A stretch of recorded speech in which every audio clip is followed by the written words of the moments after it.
开微信搜索公众号星际老男孩 SC Boy， 这里有每日的直播预告、重要的赛事报道、精彩的视频剪辑、有趣的主播八卦、定期的抽奖福利以及爆笑的节奏和评论。关注 SC Boy 官方公众号，365天每天更新，让你与20万猛男一起更便捷的享受我和黄哥给大家带来的快乐。不要告诉别人哟。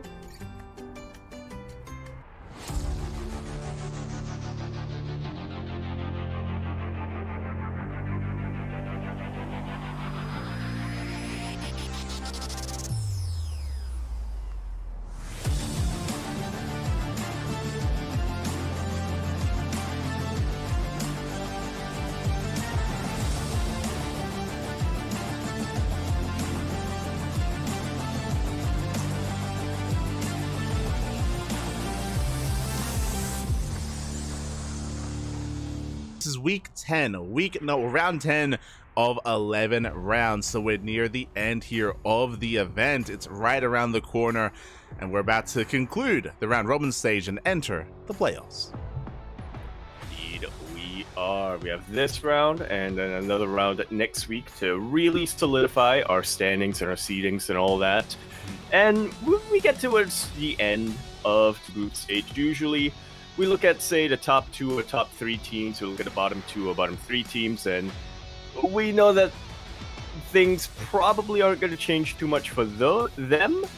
But let's not forget, there are 12 teams here in WTL, and so that still leaves us with 6 teams that are vying for a spot in those playoffs, that are not only vying for a spot in those playoffs, but also trying to avoid potentially getting relegated. Mm-hmm. Oh, yeah. Exactly, and we'll see if they can make it so as we're jumping into game, and in the bottom right hand corner we have Clem for Team Liquid. And remember we have a red bird that's player playing for Twister Fairy, it's stats! Let's go, and as we embrace this, as a reminder, as Clem is going for a bit of a cheeky SUV movement across the map, going for the proxy, let's go. The reason why Clem does not have a webcam is because this is the first week that I believe Clem is playing from Korea, and I believe no cam is available, is playing there, but at least we'll play on even ping with stats. Yeah, that's a nice little advantage. I had a whole story planned. I had a whole made-up scenario planned to justify the lack of cam, so it's gonna be like, oh yeah, it's because Paris in the background, people are just running around causing a ruckus. True. They have the torch going, they're getting the lakes and the rivers up for the swimming. There you go. They're flinging their discuses and they're shotting their puts, and they're jabbing their limbs. It actually landed right in his house. Yeah. Fun fact, yes. right next to him. No. Fun fact, he's right next to the stadium, of course, where they're holding the Olympics, and the shot put actually went through the window and smashed directly onto the webcam. Did miss everything else, thankfully, but the camera was sniped. It was indeed. So Vuvuzelas, man. There you go. There you go. Was it the Protoss? Did the Protoss really, were they behind the shot puts? It was the Protoss Cabal, yeah. Yeah? There you go.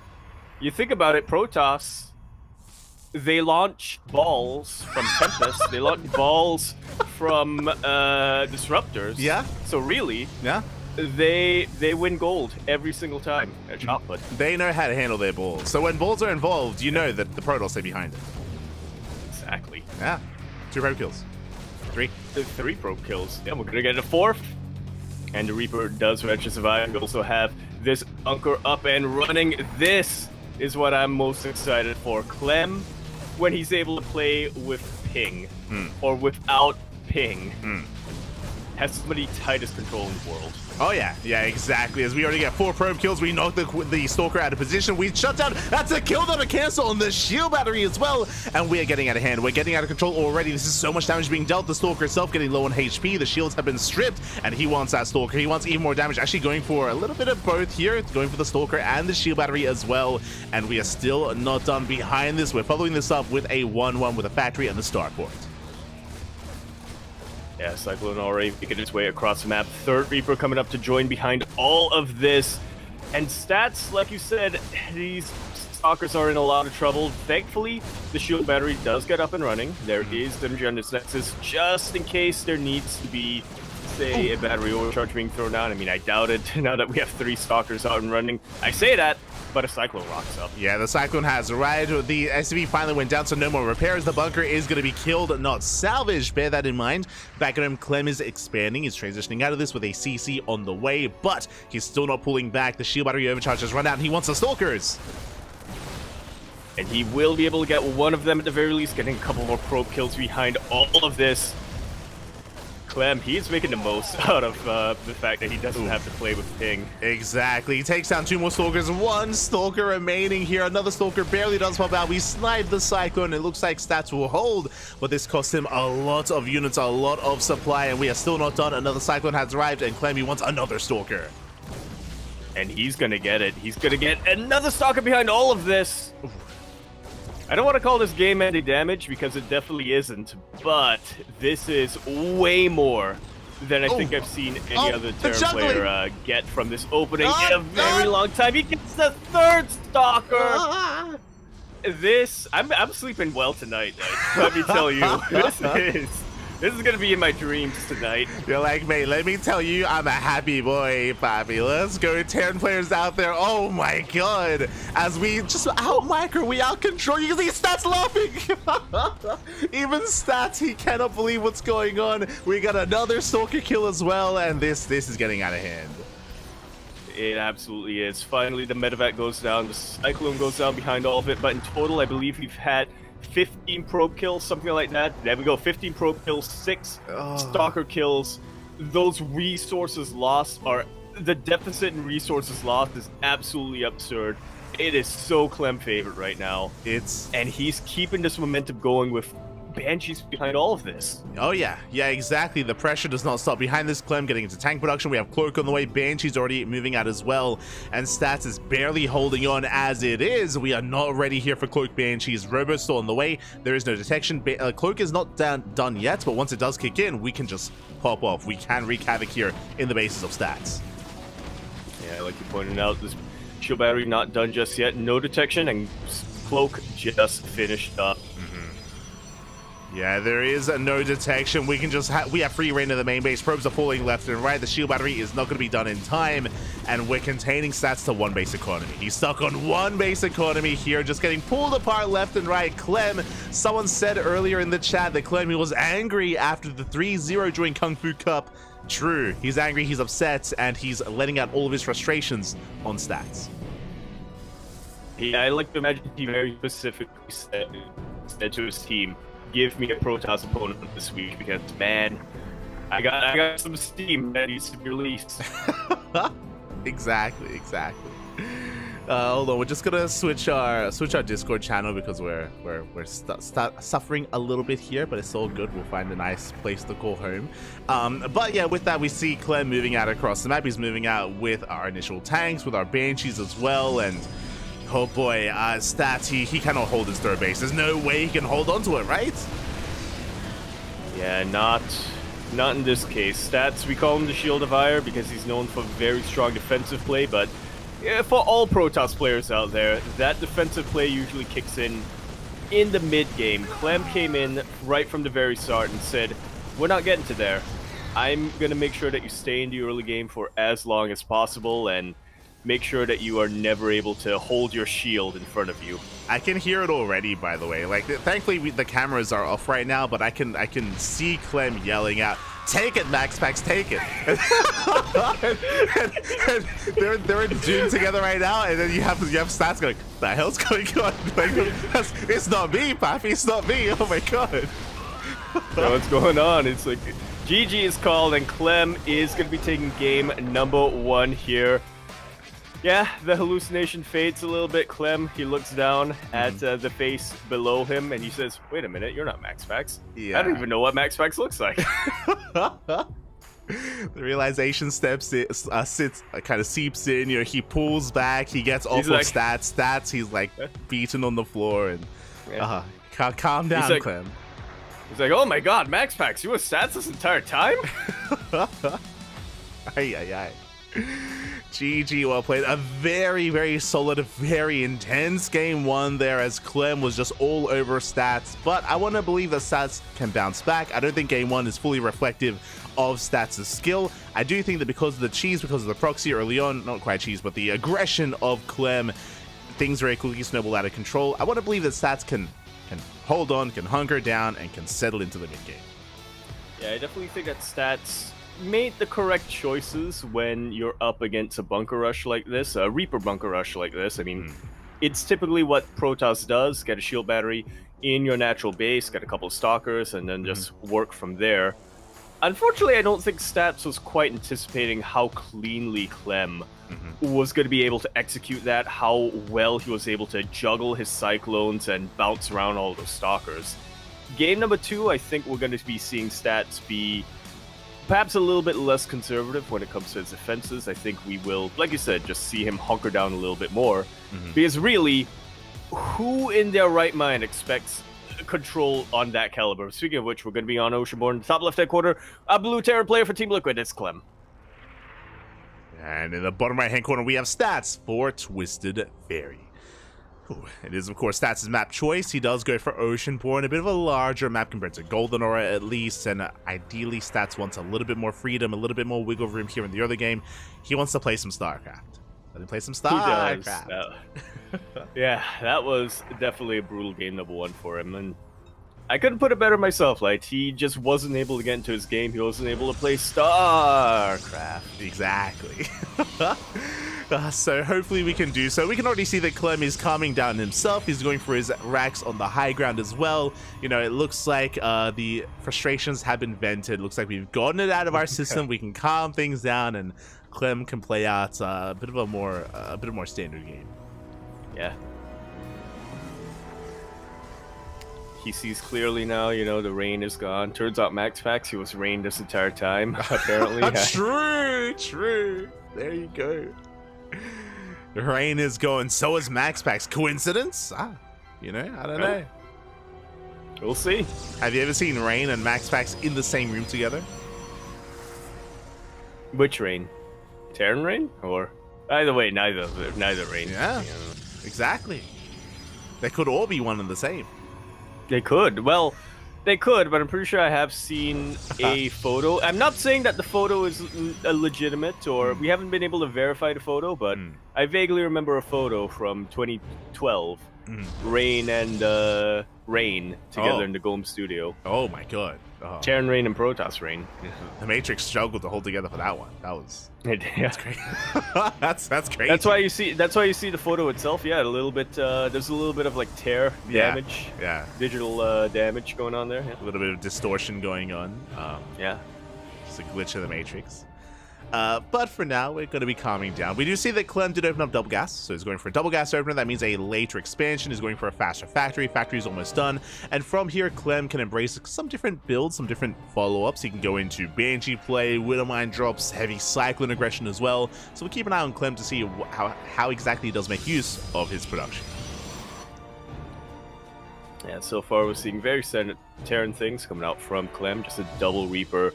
Single Hellion scouting force being prepared, but we're going to keep our eyes peeled on the production. We're also going to keep our eyes on that mini-map to see if we do get an add-on swap. Oh yeah, exactly. As for the time being, I believe that is a reactor on the racks. The factory's making the Widow Mine, so no tech lab. So this time we're not rushing into a Banshee. I mean, we were able to flex the Banshees in game 1. Here, we're not going to be rushing into them. So very different kind of setup here. Just Widow Mines initially on the way, and I imagine setting up for a medevac drop. Yeah, the little 1-2 punch coming in here. Poke around with your Reapers to draw the attention of your Protoss player away from the main, and then just dive in with your mines. Oh yeah, it's going to be the name of the game here. Meanwhile, additional gateways have been thrown down. It's going to be a blink-based opener from Stats. With 2 more gates, I believe it's going to be a 3-gate setup in total, so very aggressive here. It's a way to gain map control, I should say. It's a way to move out, and we do see that Clem gets eyes on all 3 gateways, on at least 3 gates.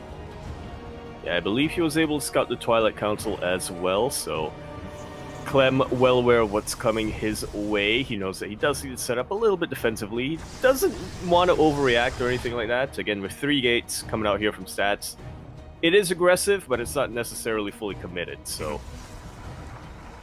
the last thing Clem really wants to do right now is to overcommit to a defense. Oh yeah, exactly. Like, Stats should be expanding behind this. Meanwhile, we do see the Mind Drop being set up, does boost in, but Stats is in position. He will get some hits off on that medevac, but the Widowmines able to borrow it. You love to see it. Oh, but very quick reactions do come out here from Stats. Is able to avoid Widowmine fire on most of his probes. Unfortunately, the same cannot be said about the Reaper and the Hellion. Yeah, really slick move there out of Clem. As we were kind of scrambling to defend against the Widowmines, the Hellion and Reaper, they sipped in. 8 probes going to be going down. Even though the mine shots were a little bit lackluster, the Hellion Reaper makes up for it. This is almost the complete opposite of conventional wisdom when you set up a drop like this. Like, it's usually you strike your opponent with Reapers and Hellions, your Protoss opponent with Reapers and Hellions, so you dive in with your Widowmines. Clem says you can distract your opponent with Widowmines and still get a ton of damage with your 2 Reapers and 1 Hellion. Oh yeah, it's really impressive here that Clem was able to get so much damage done. As you mentioned, the Widowmines were merely a distraction, was able to pick off some Sentries and Stalkers actually, and behind this, the tank count is looking healthy. This means that if Stats moved out, there'd be plenty of tanks in position to defend the bases, and Stats is not moving out, he's stuck at home. Yeah, this build coming out from Stats pretty much flipped on its head. He wanted to get this map control with his earlier blink, with his earlier gates. He wanted to be out there on the map and potentially find an opening into the bases of Clem. If not, then at the very least try to contain him, maybe pick off reinforcements for the inevitable push coming his way. But instead, he's forced to expand, get a third. That's the last thing I think most Protoss players want to do. But it's the only thing that Stats can do at this point. Exactly. He's just pinned back at home. And he's taking, don't get us wrong, like, he's working towards Colossus and he's working towards upgrades. That's all true and all. But alas, Clem, he's going to be free to take his own third base and expand and try to keep up with the economy of Stats. Stats, he isn't there to contain him. He isn't there to scatter any drop play either. So Clem is free to do that if he so chooses as well. Really, our eyes are on Clem to see what he does with this kind of freedom. See if he does open up and follow up economically or if he just doubles down and just moves out. Yeah, I'm looking at the boys. Right now, he hasn't made another SCV in a while. Just get a third. There we go. Third CC is on the way as he moves out, and this move out ideally is designed to apply pressure to the third base, to trade at the third as well. If we can somehow bring it down, that'll be amazing. Yeah, that's ideally what you want to accomplish here with this push, but honestly, I'm looking at the army supply difference right now, Light. I'm remembering how slick Clem's unit control and micro is. I would not be surprised if he's able to take out Stats with this one push. Oh yeah, he does have quite an army supply lead. For now, he's taking it slow. He's going for the gas geysers. He's going to be able to drop into the natural as well. Colossus is in position. He's going to be able to respond, and we shouldn't lose too much more. Oh!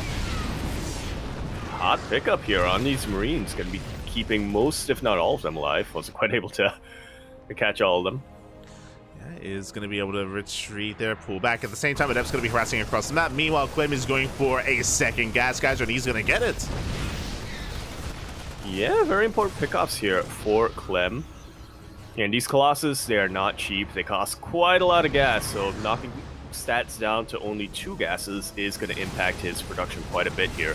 It's going to impact him even further when you have a drop in the main base. Yeah, Stats, he was already down in army supply. Now it's being pulled apart. We have mine shots going off. Big connections here on the Stalkers and on the Sentries. At the same time, the Colossus getting pulled apart. We are going to be able to hold on to the natural, though. Nice swipes. Yeah, a little bit idle, unfortunately, here for Clem. So Stats is able to push that back for now. Despite taking damage on his gas geysers, hasn't really taken much economic damage, hasn't lost workers or bases or anything like that, so not a bad hold here for Stats, but it's not the end of the hold for him either. Yeah, this is still merely the beginning here as Stats is holding, yes, and now he's taking a 4th base, and that means that he's spreading himself even more thin.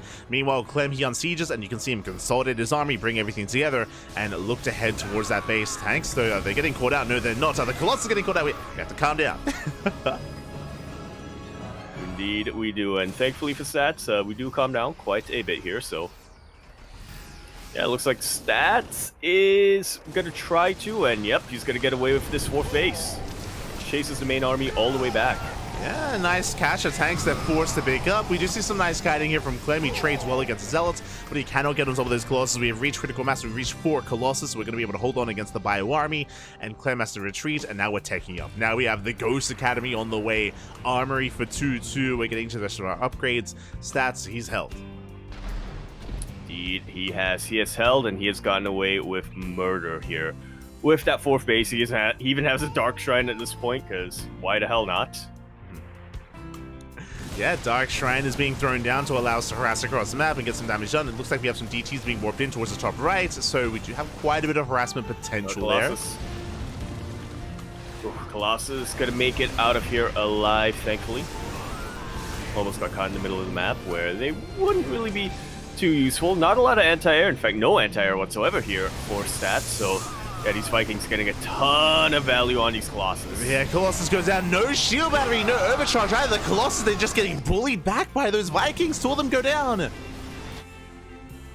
2 of them already go down, and so will the Warp Prism across the map. It looks like a couple of SCVs are going down to DTs, but Clem is aware of them now. He's got energy for scans. He can absolutely clean them up and deal with them. Oh yeah, he just shuts down the Prism, shuts down the DT, shuts down the 4th base of Colossus. Only 1 Colossus survives. We have some more Zealots and DTs. I mean, Stats is doing a good job here at harassing and just pulling away the attention of Clem, but Stats can never deal with the main army. No, he cannot. Look at this massive difference. Even with the battery overcharge, Stim on top of this Colossus will make short work of it. Yeah, exactly. The overcharge barely is trying to hold the line here. The overcharge does run out. Tank volley's massive tank volley is going to be going off as well. The Colossus is exposed, and now we can just stim forward and win. A GG gets called, and Clem will take the 2-0. Just like so. GG coming out here from Clem, avenging his Kung Fu Cup loss, proving himself in the TVP matchup, and securing a very strong lead here for Team Liquid. Oh yeah, GG, well played. A solid, very impressive game there from Clem. Getting a bit out of this world here in Game 1. Game 2 was a little bit more laid back, a little bit, but still hyper-aggression at the Clem. You'll still all over Stats. Even though Stats was able to expand and take a 3rd and take a 4th, he never really had any breathing room or any freedom to actually be out on the map. I don't think Stats, outside of harassing, ever was able to move out past the halfway mark. Even to the halfway mark. No, he was not, yeah. That he really was not. Clem really dictating the pace of the game. Both games right from the beginning there. We saw it. Stats, he wanted to switch things up a little bit in game number 2, have a bit of a different dynamic and be the aggressor. But he just was never able to, due to Clem coming in with his mines to take out Stalkers and with his Reapers to take out Probes. Which again is, it sounds like it should be the complete opposite, but Clem, man, he makes miracles happen. He does, and it's really cool to see Clem, you know, that practice and that time in Korea paying off, right? He's clearly in form, and his goal, of course, while he's staying in Korea is to get better and better. So Clem is one to keep an eye on in the lead up to EWC. Likewise, so is Estrella, as he's also preparing in Korea. But now we're getting ready for another TVP. We're getting ready for Cure versus Classic. Yeah, one which I think is going to be completely the opposite of what we just saw. Yeah, at least in terms of dynamics, you know. I was gonna say that I'm really excited to see Cure because I haven't seen him in a while. Fun fact: I was actually checking before we went live here on the CranKy Ducklings. I was checking some of the history here of Cure because I was like, I actually haven't seen Cure compete in a couple of weeks. Like maybe I'm missing him, maybe I'm forgetting, but I'm curious, and I quickly checked. He played last week. Cure, he has not played in an online weekly tournament in the past month. I think just over a month. Yeah, so just like Hero, he's not playing in ESL Asia, not playing in ESL Americas, he's not playing in KSL, Kung Fu Cup, none of that. So Cure, similarly, I'm assuming that he is also preparing and hiding builds for EWC. Yeah, WTL is literally the only weekly, the only event that we've been able to really catch him in the past couple of months, and yeah, we have to savor it while we can. And I like you, Light. I'm curious as to what we're going to be seeing from Cure here. Cure, he's kind of a man of a million builds when it comes to the Terran players. He's, in a way, kind of the everyman Terran, if you will. He's not as stylistic as somebody like Clem or somebody like Björn or Oliveira. But he is somebody who has a lot of tricks up his sleeve. He's kind of a chameleon in that respect, right? He's a jack of all trades. I don't want to necessarily say he's a master of none, because he is very, very, very, very good at refining builds and coming up with little tricks here and there to really round off his army compositions and his fights, his engagements. But yeah, he's somebody who's not necessarily as specialized compared to a lot of his contemporaries. And similarly, Classic's kind of the same when it comes to the Protoss players in that respect. He's a bit more of an animal, especially as we've seen in 2024 when he is in a PvP. But yeah, I definitely also think that Classic, while he is a bit more focused on those timing attacks, is a player who can do a little bit of everything when it comes to the Protoss players. I think the thing about Classic is that he is quite aggressive, but because he's like compared to and right next to Hero, like he looks normal. Like Hero makes him look standard, so that's kind of the perception we get. But in the top right hand corner, we have Cure for Team Liquid. And over here in the top right hand corner, we have in the bottom left hand corner. Wait. Somewhere on the map here, the map being Alkion, we have Classic, the Red Protoss for Twisted Fairies. Hey.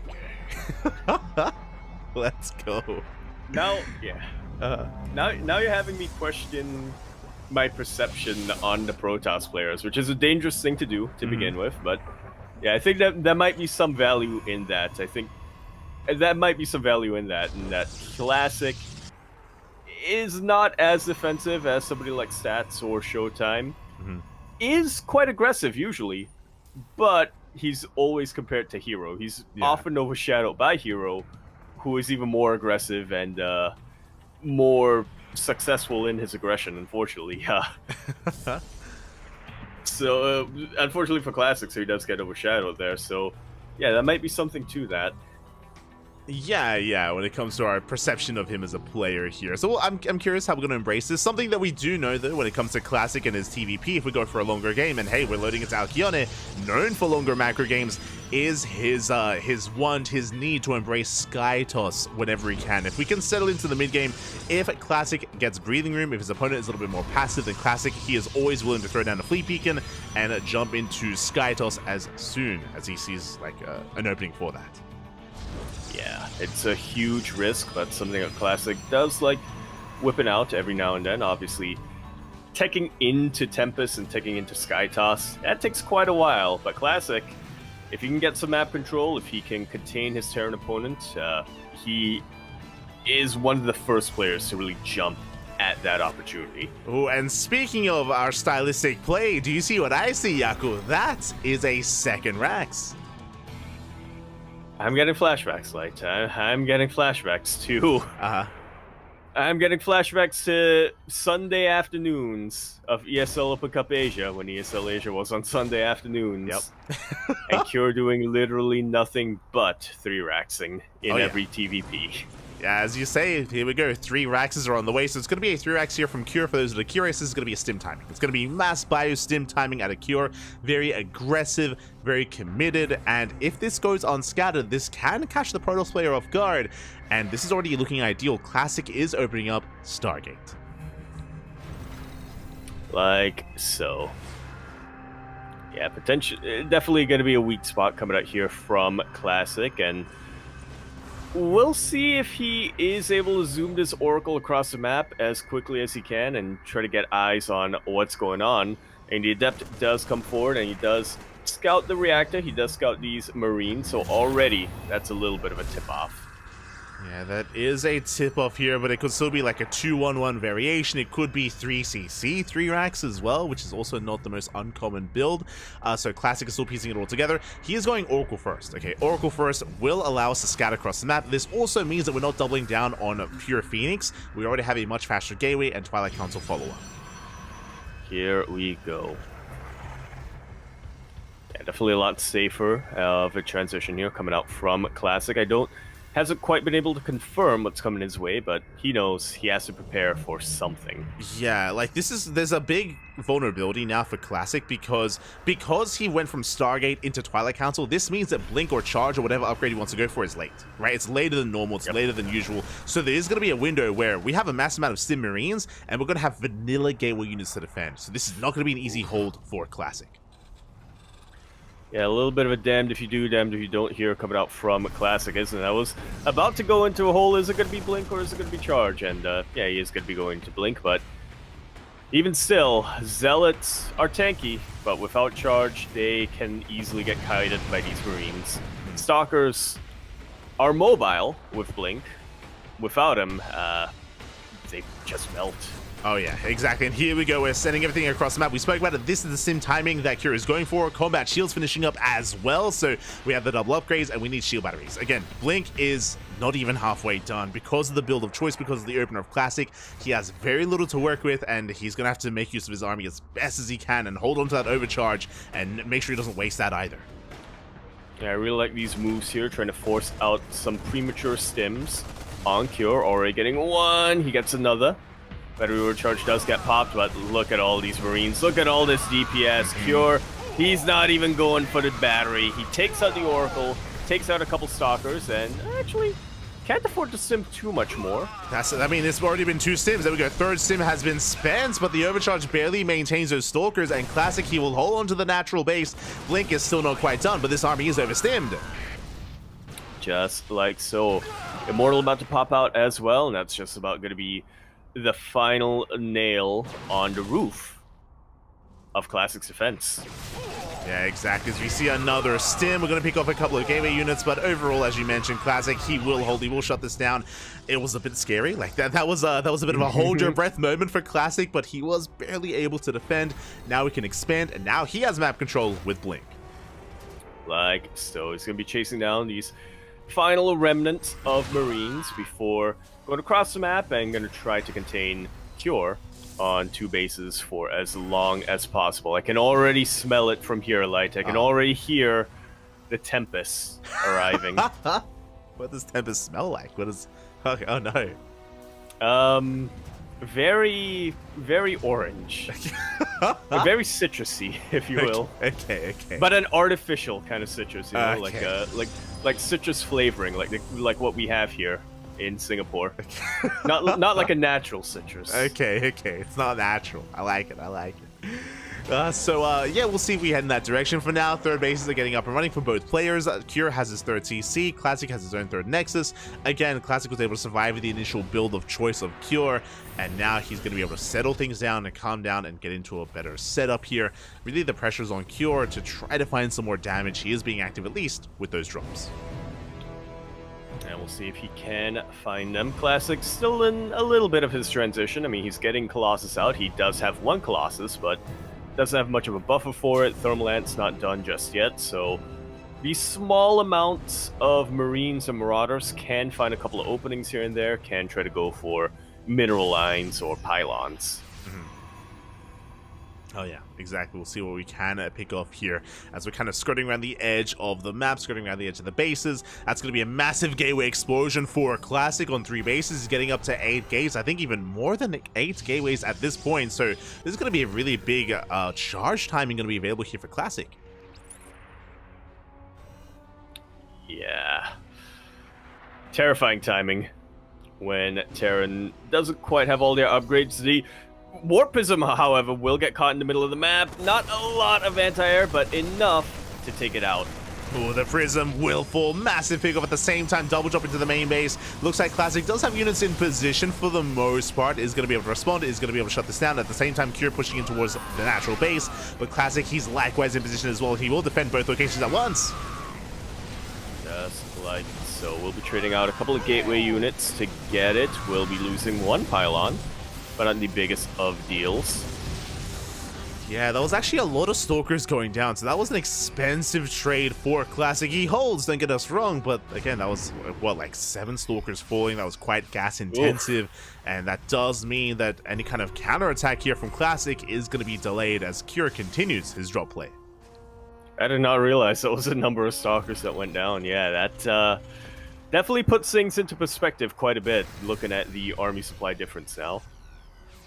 Yeah, as Cure, he does maintain that army lead, moving out with that double drop. At the same time, Prism moving out on the right-hand side. Looks like Classic wants to go for his own drop play. We'll see if he can get across the map, but getting past Cure is not going to be the easiest here as the army is spotted, and Cure is looking for another aid. I'm loving the Marauder heavy army composition coming out here from Cure. The double medevac drop does not get scouted until the very end. Cure once again finding a massive opening in the Armor Classic. Yeah, picks off some Zealots, getting into the mineral line. Probes are being targeted as we speak. There's also very nice trades out of Akira. Gets the hell out of the main without losing a single unit. And Classic is still pinned back at home. Is still being contained. Is at least taking a fourth, but Classic is stuck at home. Yeah, like so. We're gonna have to put a pin on those Tempests for the time being, as Classic, he's lost his map control. He isn't safe to transition just yet. Yeah, he even tries to go for a Zealot run by, but we are in position. Vikings as well. The Prism gets shut down, and we clean up the harass. Now, Classic still has a proxy gateway out of the map, so he can still warp in, and he can still go for Zealot run bys. There is still potential for that, as the gateway is just now finishing up. But outside of that, he is once again stuck at home, and he's going to be just building up his army. Storm is about to finish. And that will definitely help out a lot in the defenses. Massive Zealot run by thrown out here from Classic in the hopes that it draws Cure's army back, but Cure is committed. He knows he has an opening. He knows that Classic is going to be at his weakest in a while, so he has to go for it. Yeah, he does have to go for it. And back at home, he will bleed out 5 SCVs, but for the most part, his reinforcements will clean up those Zealots. And here we go, double drop into the main base. Main army sneaking up on the natural, going for the robos, going for the production. Massive Widowmine field, just about zoning out any stray unit out in the map. Widowmine going to be taking out the High Templar as well before it can really get any storms out. 27 probes go down, and all of a sudden, Cure has stolen the momentum. Yeah, he just caught Classic completely out of position. We do have some more High Templar coming in, Colossus as well, but the damage has been done. We snipe a Colossus, we snipe a second Colossus. Massive pickoffs here from Cure, and Classic is being pulled apart. Yeah, Cure, finally that bio army does get cleaned up. Finally, Classic is able to chase this back, but Cure still has almost double the army supply behind all of this. And we'll have an even higher army supply, as it takes him much less time to remax than it takes Classic to remax. Exactly. Cure, he's on the cusp of maxing out, moving right through the center of the map. Classic just warped in some Zealots. He doesn't really have the warp-ins to try to harass across the map. The Archon is going to get caught out as well, and Classic, he has to rely on purely Storm to hold on. I believe he lost all of his Colossus. I don't think he has much left to hold. He doesn't, but I'm just impressed that an Archon survived. It did. it's not going to survive for much longer. That's a lot of ghosts in Cure's army with a lot of energy, but yeah, it lived for now. Yeah, he did slip away. For the time being, but here we go. We're collapsing from multiple angles. EMP does connect with the Archons. Nice Storm on the right-hand side, and we have another Storm available, but the EMPs are insane.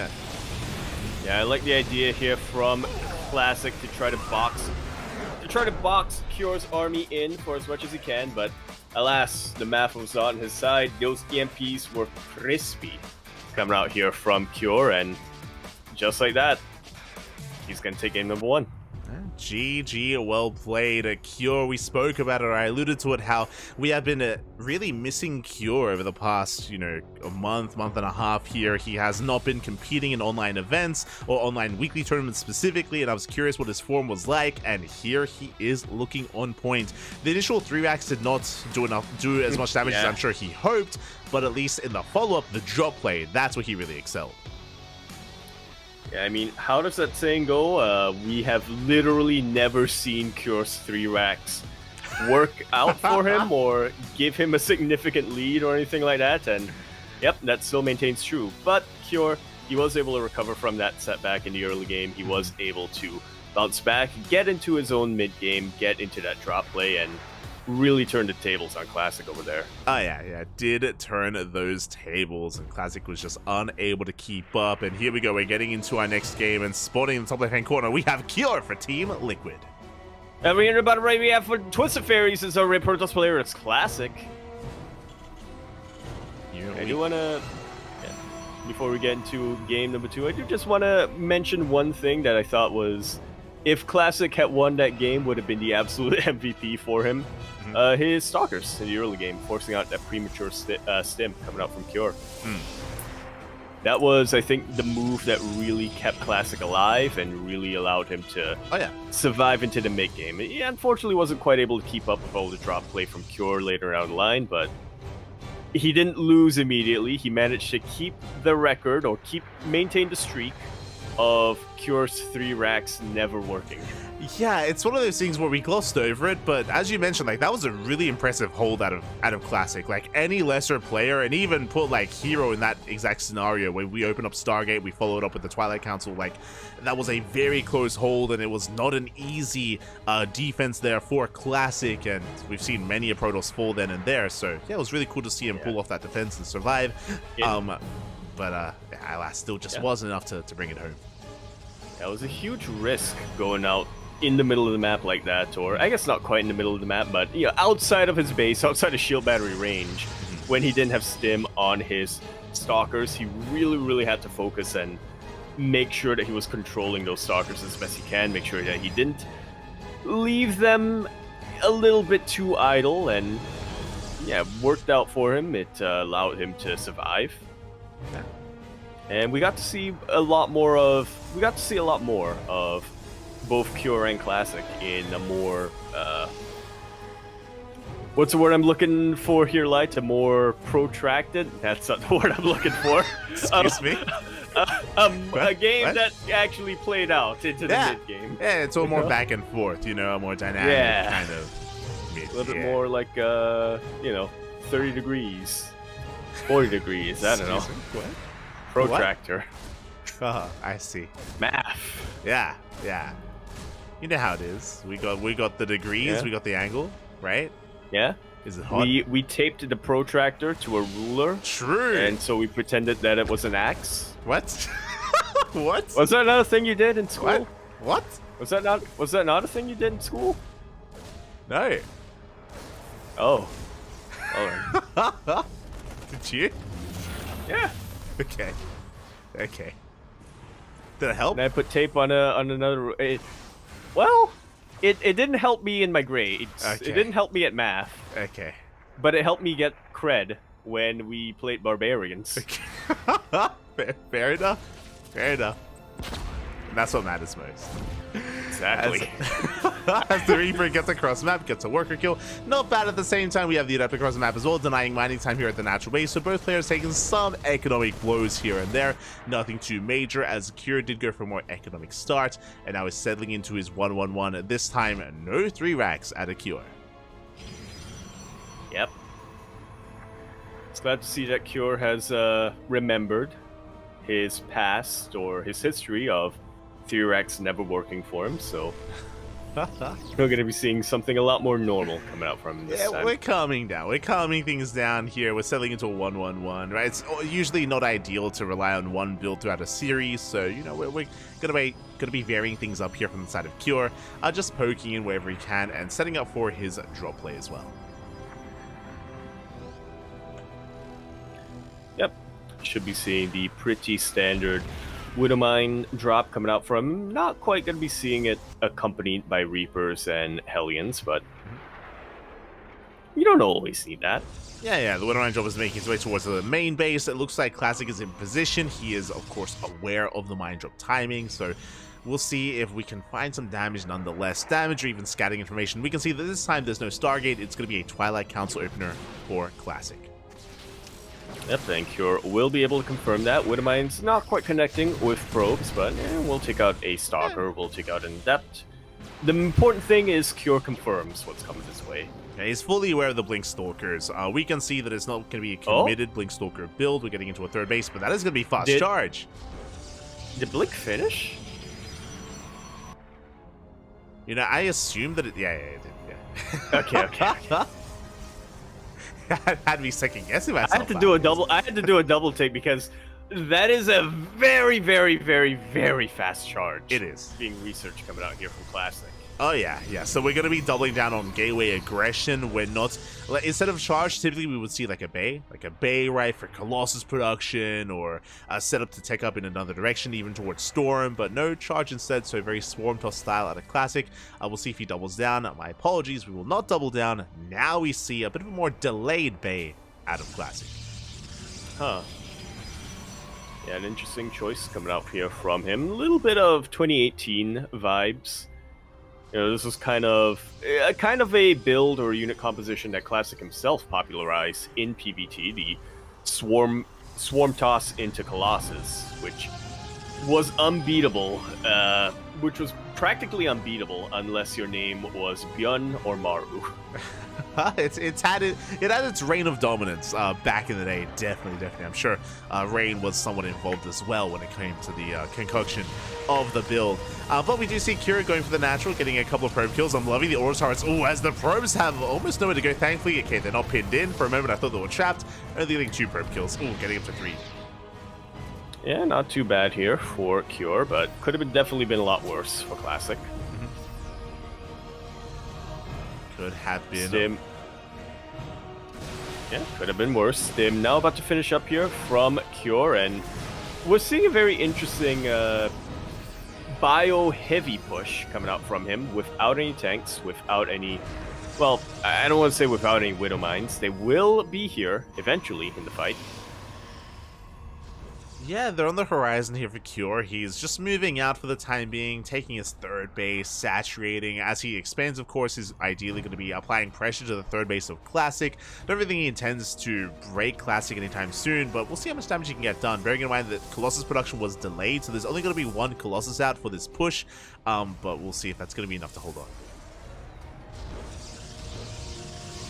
Indeed, we shall. Shieldberry being set up on the high ground over here. Cure gonna be avoiding that for now. Gonna be trying to fight in more open ground. The Zealots getting set up for a surround. Yeah, they're set up behind the main army. Cure making his way towards the triangular third base. Again, just sharking around, looking for any kind of damage. At the same time, Stray Zealot does hit the third base, getting quite a lot of damage, actually. 3 SCVs here for 1 Zealot. 4 SCVs, 1 Zealot. Not a bad trade here for Classic. Yeah, that's what happens when your reinforcements are all Marauders. Or 3 Marauders, specifically. This mineral line will not quite get up and running. The Zealots will eventually get cleaned out. But that's quite a lot of damage. Yeah, we get 8 SCVs. We trade with the Bio Army as well, getting a Marauder. And you can see Cure's main army does turn back around. Was unable to really apply any pressure, was unable to really get much done. Classic is still on 3 bases. We should soon be seeing a 4th. And yeah, Classic has just been slowly building up. Slowly but surely. Getting into his game, starting to play some StarCraft. Yeah. Yeah, right, like actually getting into a stable 3 and soon to be 4 base economy, so we can see more of a back and forth. I'm sure this is one of the big reasons why we saw this map chosen by Classic as well, despite the intense drop play that Cure had in game 1. Here, this third base is much more defendable, and you saw that Cure just wasn't able to really get a window or get a handle on any of these bases, so had to back off, and yeah, Classic able to settle it. Yeah, now we're seeing him make use of that comfort and that map control. Flirted a little bit with getting a 5th base by that gold, but yeah, I think he's aware of the army movement of Cure now, so he's not quite going to be gunning for that just yet. He knows he needs to regroup his army outside this 4th base and deflect this push. Yeah, he's just macroing on up here. He's up to 2 Colossus, soon to be 3. Disruptors are on the way. Shield battery is done. We are ready. We are in position. At the same time, though, Cure does have Ghosts. He does have EMPs. And that was a juicy EMP if I've ever seen one. Coating just about every single Zealot. Big EMP. Meanwhile, we have another EMP likewise connecting. Does connect with the Stalkers this time. You can see Cure slowly getting ground, and his tank is within range of the base. They're going to be shelling away at it slowly but surely. It also connected with the shield battery, I do believe. So, yeah, we have battery overcharge right now, keeping the army of Classic alive. But, yeah, it runs out, and that shield battery doesn't have energy on it anymore. Yeah, and this 4th base is so exposed. We're coming in from behind. We're setting up a surround. Yeah, but that's a lot of DPS coming out from Cure. He will be able to take out the Zealots, and reinforcements are coming in. Stalkers did blink away from the Colossus, which means that these Vikings have free reign to take them out. That was a brutal blink. It exposed the Colossus. One of them goes down. 2nd Colossus as well. And Classic is being broken. Curie snowballing out of control. Nova goes off, and it looks like the Nova does get a juicy connection. Oh my god. Yeah, that's going to be keeping Classic alive. But to what end? Exactly. The Nova now on the Disruptor now on cooldown is going to be reinforcing barely here with some Stalkers. Classic is barely holding onto this space, but again, it's still quite low, still quite vulnerable. Cure has to back off and consolidate his army, though. Cure looks like he did lose enough to force him to back off. Like so. Classic once again gaining a bit of breathing room that he's going to utilize to get a 5th by that gold.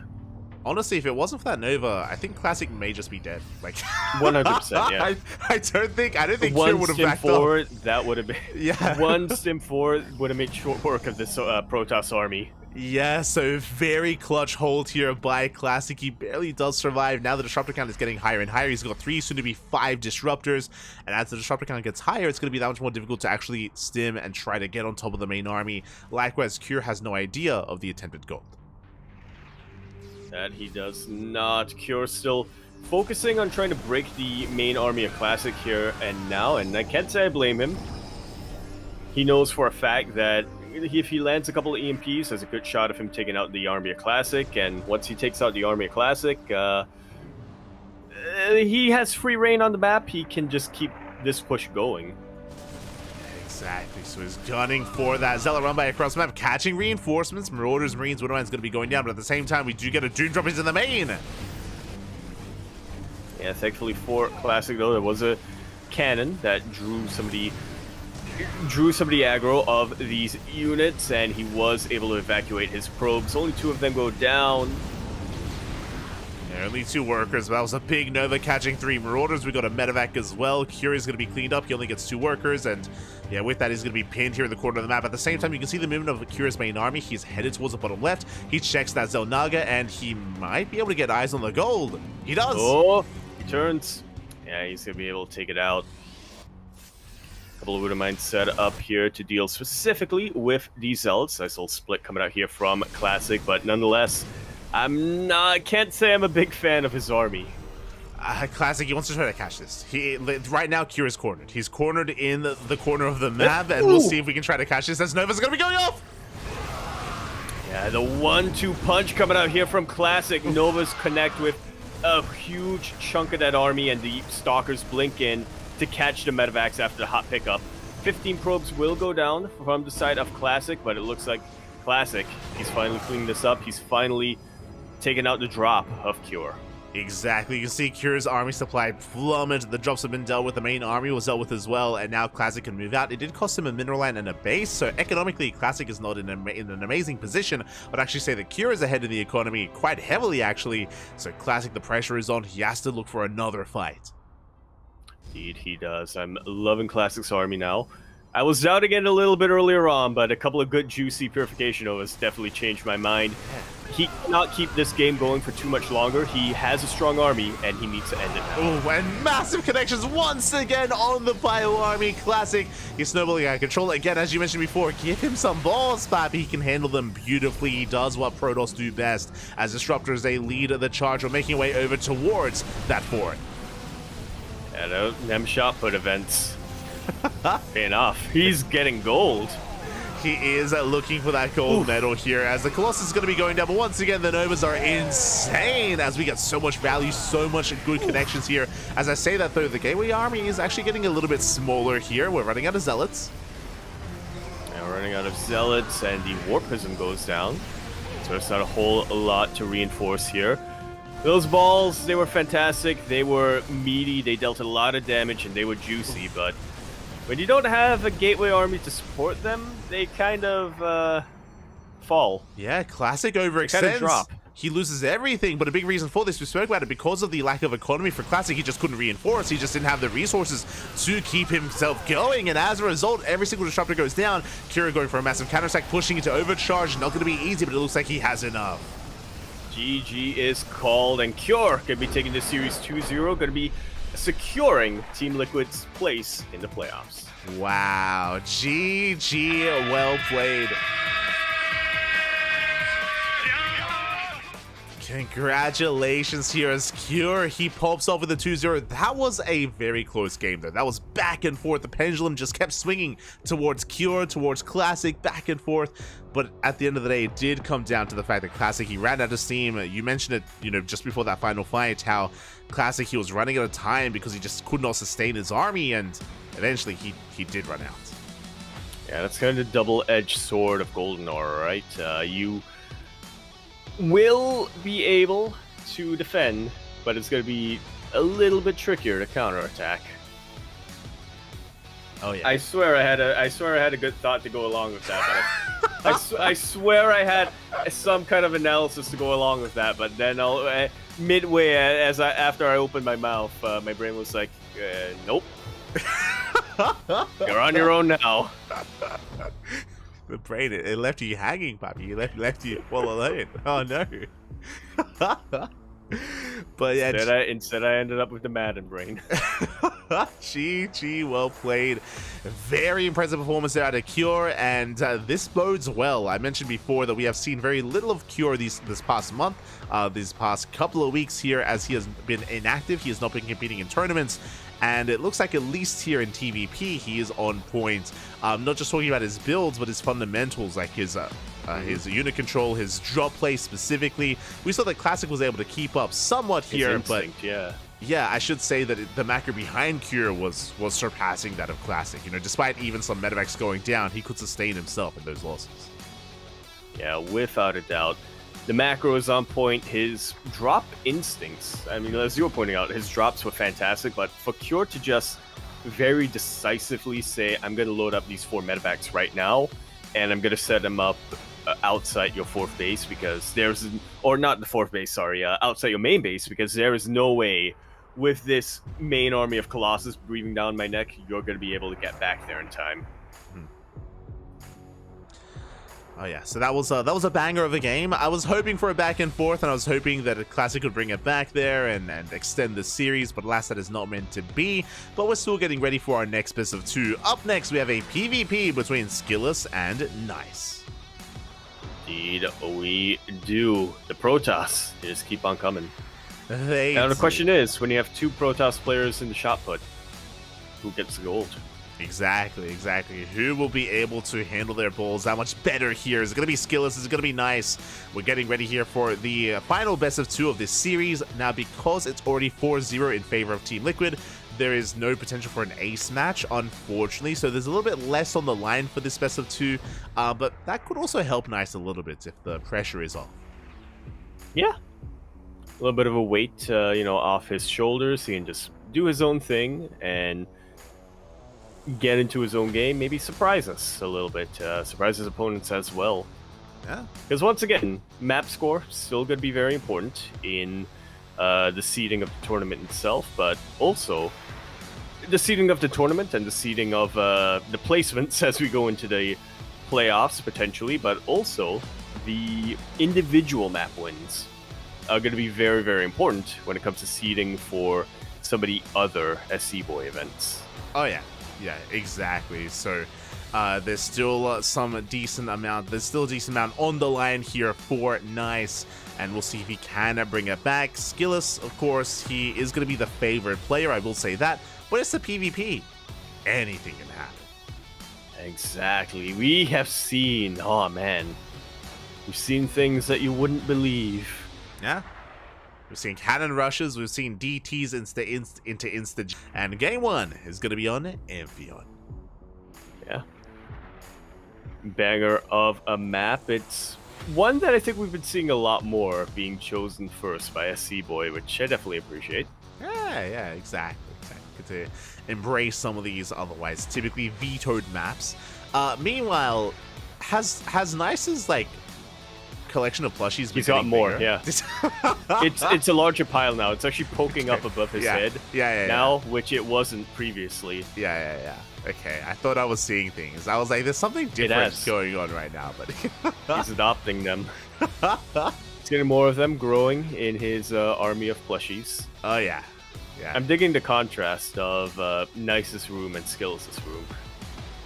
Yeah, one is full of plushies, the other is very bare bones. Nice at night. He's got his plushies to snuggle up to. Skillus, I don't think there's a blanket on that bed. It's cold at night over there in the Netherlands. He's got his #1 fan. He's got his clothes hanger right next to it as well, so he can dry his clothes with the fan in the middle of the day. Let's go. Yeah, so we have it. Skillus in the top left for Team Liquid. And in the bottom left-hand corner, we have Nice for Twisted Fairy. I'm not gonna lie, Light. I recognize now when you say he's got his #1 fan, you mean the fan that's blowing at his bed. Yes. I thought you were gonna make a joke that he's got his #1 fan, himself, hanging behind him. No, I'm a Skillus fan. I'm a Skillus fan. Okay, big fan. Yeah, you're gonna throw fans. Fans? No, you were gonna throw hands. Because obviously Skillus is not Skillus' #1 fan. Yeah. You are. Yeah. I'll fight him for it. Yeah.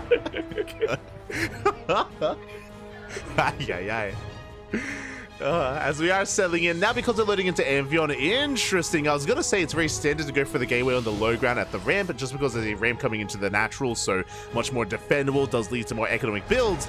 But Skillus is the one to vary it up and open up 2 gates. Oh boy. Here we go. So not going for that defensive opening that Nice is opting for. This time, it should mean that Nice will be able to get his Nexus out a lot sooner. We say should, because we still have Skillus' probe here, making it very annoying for him. Exactly. Basically, with this opener of Skillus, he has the potential to go for a 1-base all-in. Doesn't have to, but he does have that available to him. Nice if he's a little bit too greedy, if he's a little bit too economic. We can see here as we only have 1 gas geyser for Nice. That means, bam, Nexus has been taken. Nice is being very greedy here by rushing into that Nexus. Skillus embraces the gas steal, and I want to see the 1-base all-in. Double down, Papi. Double down.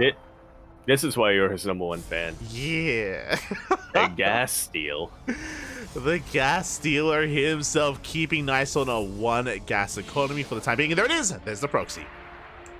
Here we go. The hits, they just keep on coming here from Team Liquid.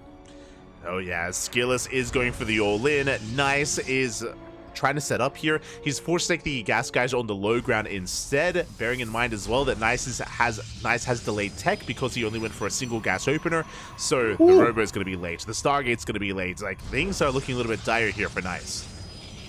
They are, especially because Skillus, he's not just doubling down, he's tripling down. Oh yeah. Robo proxy alongside a gateway, a forward gateway being thrown. I'm worried for Nice. Yeah, it's going to be a 1-base all-in. It's going to be straight up 1-base all-in here from Skillus with 3 gateways and the Robo with this. We can go for Immortals, we can go for Prism. Now Nice will scout, Nice will confirm, but knowing is merely half the battle. Yeah, knowing is half the battle. You still have the other half of doing. Which Forge? Also involves coordinating a response. Forge coming out from Nice. That is an interesting choice. Yeah, I mean, he does have limited production and has limited resources available, so cannons are an interesting choice. We'll see if that pays off. The first Immortal's on the way. For the time being, Nice is a full wall off, and he is holding the line. Shield battery is done. Backup shield batteries are on the way. We're just waiting for that Immortal to rock up so we can try to bust down that wall. Yeah, we'll see if Skillus decides to wait for a Warp Prism or anything like that to try to juggle. No, he does not. He knows he needs to strike while the Forge is not up. Yeah, and here we go. The shield battery is going to be denied. The pylon is under fire. I believe that's an Artosis pylon. It is, in fact, an Artosis pylon, which is why this battery overcharge is super, super important. Shield battery taking Immortal, taking a couple of hits, so Skillus has to be a little bit more careful, but not for too much longer. As the Warp Prism is out here, and we can start juggling. Yeah, the Prism is on the way. We can juggle back. Force Field is going to keep the army pinned back. We're going to knock down the Cybercore. Cybercore is going to fall, and that's going to open up the attack path here for all the Adepts. Just like so. Thankfully now for Nice, he does have another pylon supporting the Artosis pylon, but that's still a lot of Adepts. That's still a lot of DPS on from that Immortal. There's still a whole lot more that Skillus can get done. Yeah, shield Sentries. Sentries. They are the bane of Void Rays. now. They are. They tickle away at that Void Ray. It's going to be brought down. The pilots are falling as well. GG gets called as Skillous, he breaks through, snowballs out of control, and Skillous takes game number 1. Even he can't believe he took that. He's like, that happened. GG. Yeah, got like again. a thinking face going on.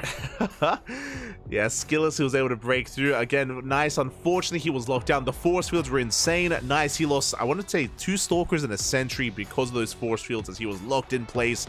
And we saw Skillous able to break through. Sure, we had a Void Ray, but we had enough anti-air to keep that Void Ray pinned back. He couldn't quite commit. Sentries, bearing in mind, they no longer tickle Protoss units. Now they actually deal quite a bit to them as well. And yeah, nice. Just could not commit in, could not defend. And can we pull off a clean sweep? Can we get a perfect 6-0? It's very possible at this point. I want to believe in Nice. I want to believe that he's going to be fighting back. You know, he has the power of the plushies and Gongcha, question mark? Whatever he was sipping on. Yeah. And now we're getting into Ghost River, which is his map pick. So, you know, Nice, I believe he has a plan here. I believe he is going to be looking to turn the tables and out-aggressive, out-attack Skillous here. Yeah, he's still going to out-aggress attack Nikita, and we'll see if he can. I mean, on a map like Ghost River, going for a 1-base all-in is not unheard of, so it's very possible that Nice is going to be aggressive himself, as you were saying. We'll definitely be keeping an eye on Nice loading into our second game. Indeed, we shall. Well, you can keep your eye on Nice. I'm keeping my eye on the plushies in the background. Yeah, they have one of jackets. them has the AFK hat. Yeah, they have jackets, they have hats. You can see. Are they sewn into them, or do you buy them separate? Anyway, over here in the top right-hand corner, we have our blue Protoss player for Team Liquid. It's Skillous. And in the top left-hand corner, we have Nice for Twisted Fairy. He's got like the IKEA, like the shark. Oh, he does. Blahaj. Yeah, Bluha.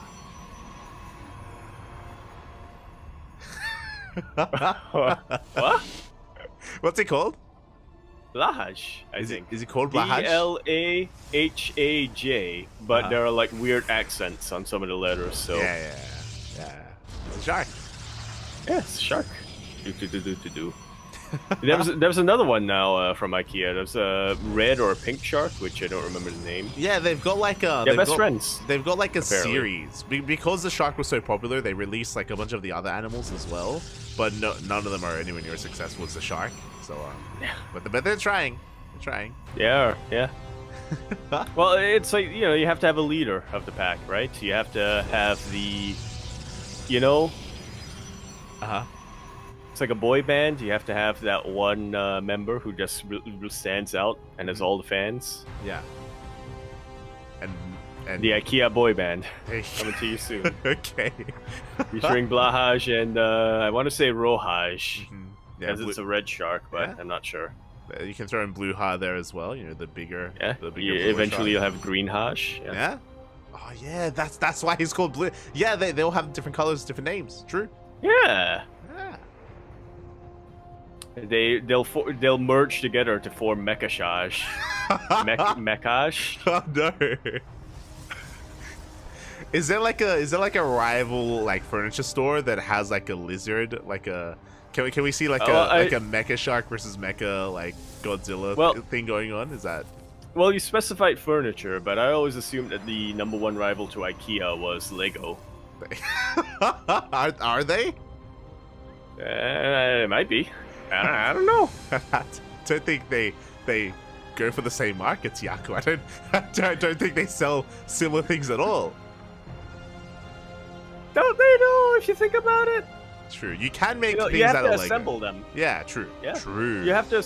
They sell assembly projects. Why does Lego not sell like sets to build your own chair and build your own bed and build your own desk? Yeah, out of Legos. Exactly. Yeah, that's a market. Yeah. People would do it. Think about that. You know, that's the big thing, right? Everything has to be modular now. Mm-hmm. Yo, that's like peak modulation. Imagine if all your furniture is made out of Lego, and then you can just like add stuff to it. Yeah. Yeah. Who wouldn't want to lie down on a bed made out of Lego? Exactly.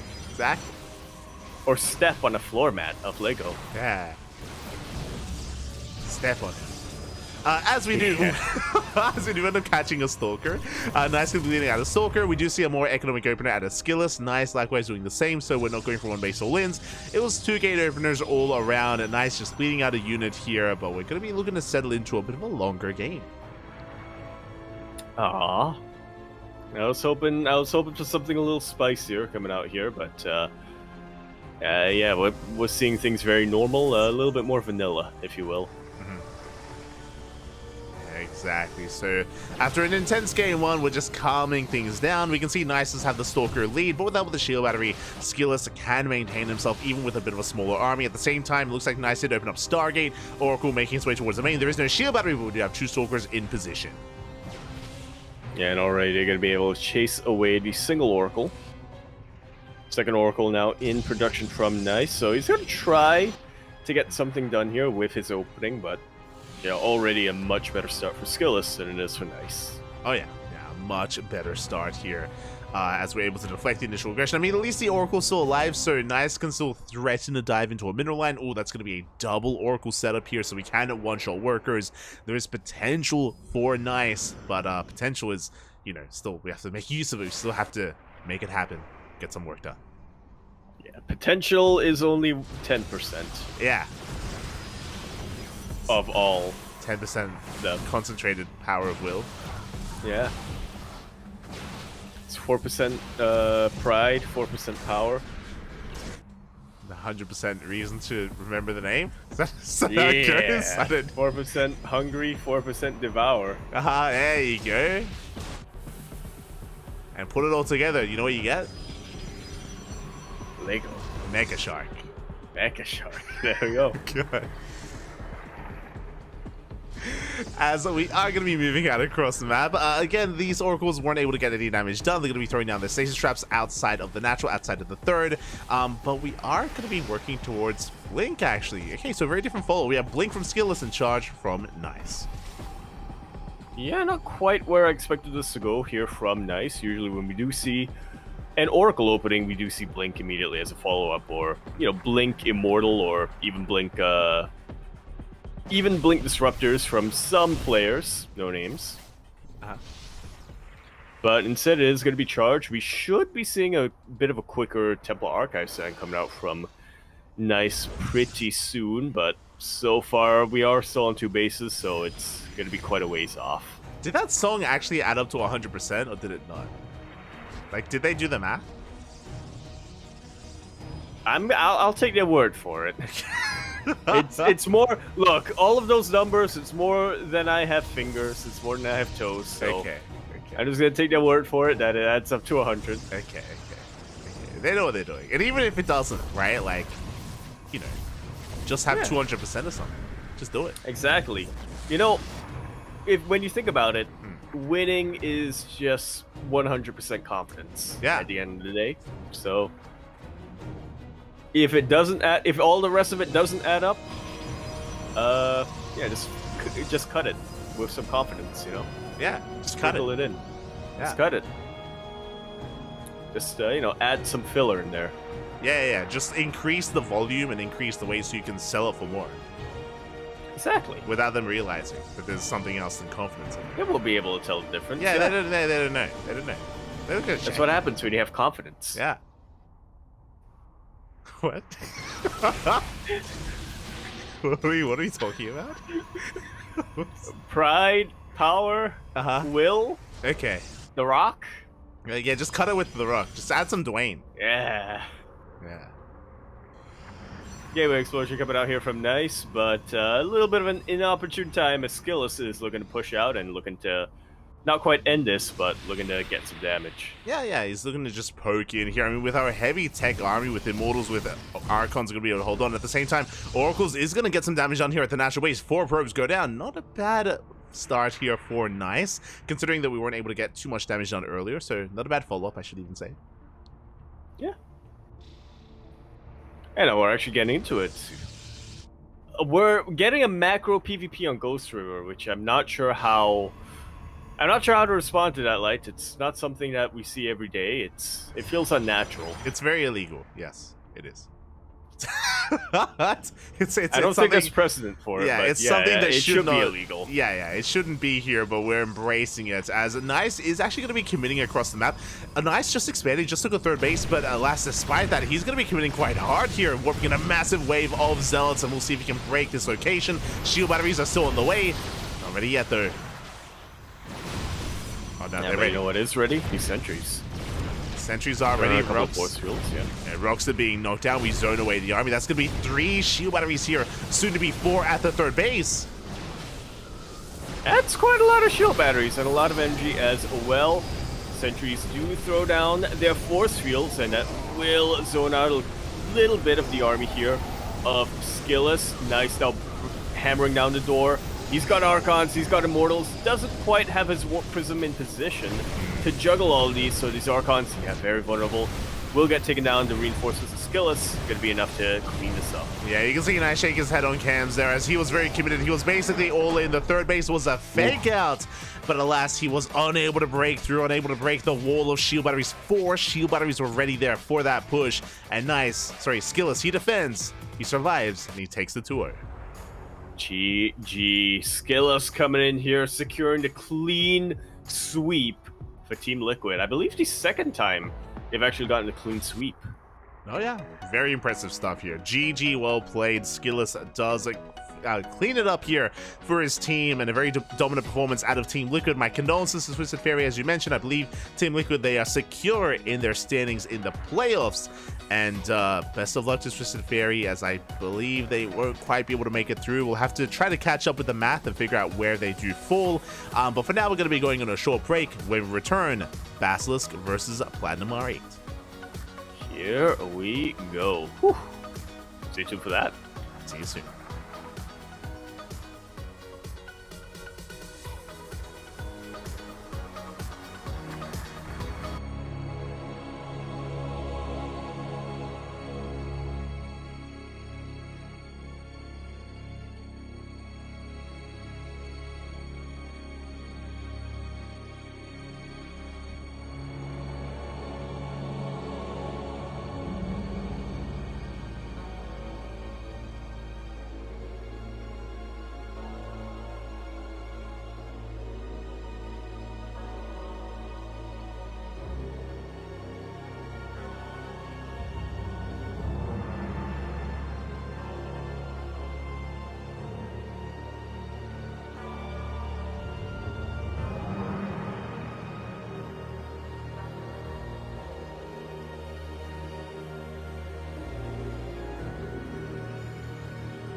奥风 M6旗舰 Pro 按摩桌背小弹腰2.0。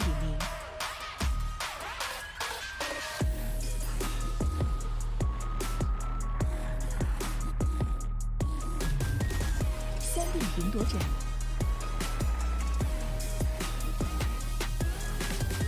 空调座舱，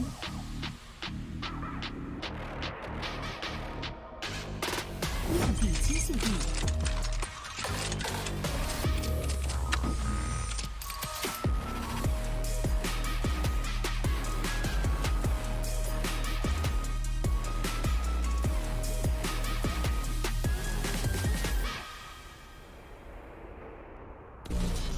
biu 是我运营的产品，我想通过它和更多不懂分寸的人一起探索世界的边界。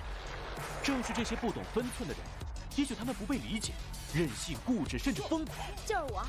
但如果没人去打破边界，谁又能玩透世界呢？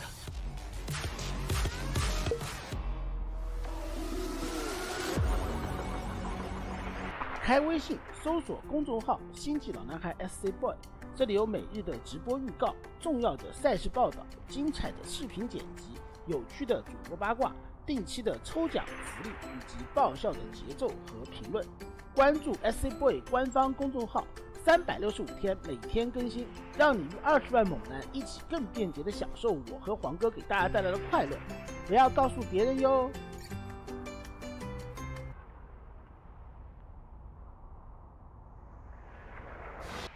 Potentially considering getting an auto full chair now. Yeah. Or getting into pew pew. Yeah, getting a pew gun. Yeah. Yeah. We're back here for the second match of the evening. Platinum Heroes R8, otherwise known as Team Freight, going up against Big Basilisk coming out here. Bit more of an important match here for Platinum Heroes R8, as they are literally right in the middle of the standings right now. So any win or any loss, and I don't mean just series win, literally any map win and any map loss can really end up being the deciding factor. But it'd be a bit of whether or not they make it to the playoffs. Anyway, over here, making his debut in WTL in the top left-hand corner, the Blues are player for Platinum Heroes R8. It's Dicky. And in the bottom right, we have Trigger for Basilisk. And yes, you're correct. As you were saying, Platinum R8, they are dead center in the standings. A win or a loss here and there can either make or break their playoff run. So best of luck here to Platinum R8. Likewise, though, Basilisk, they're also towards the top of the standings. They are number 2, just behind Team Vitality, and they're tied. Well, they're pretty close. They're pretty tied with both Team Vitality and Weibo Gaming as well. Very neck and neck with their overall standing. Shopify Rebellion as well. Fun fact, look at all those 7-2s. If you look at the standings, like, they're so close. Look at all those 7-2s, and then notice how Shopify Rebellion, 19 points overall. DKZ, Weibo Gaming, 20 points. Big Basilisk, 21. Vitality, 22. That's literally in the map score.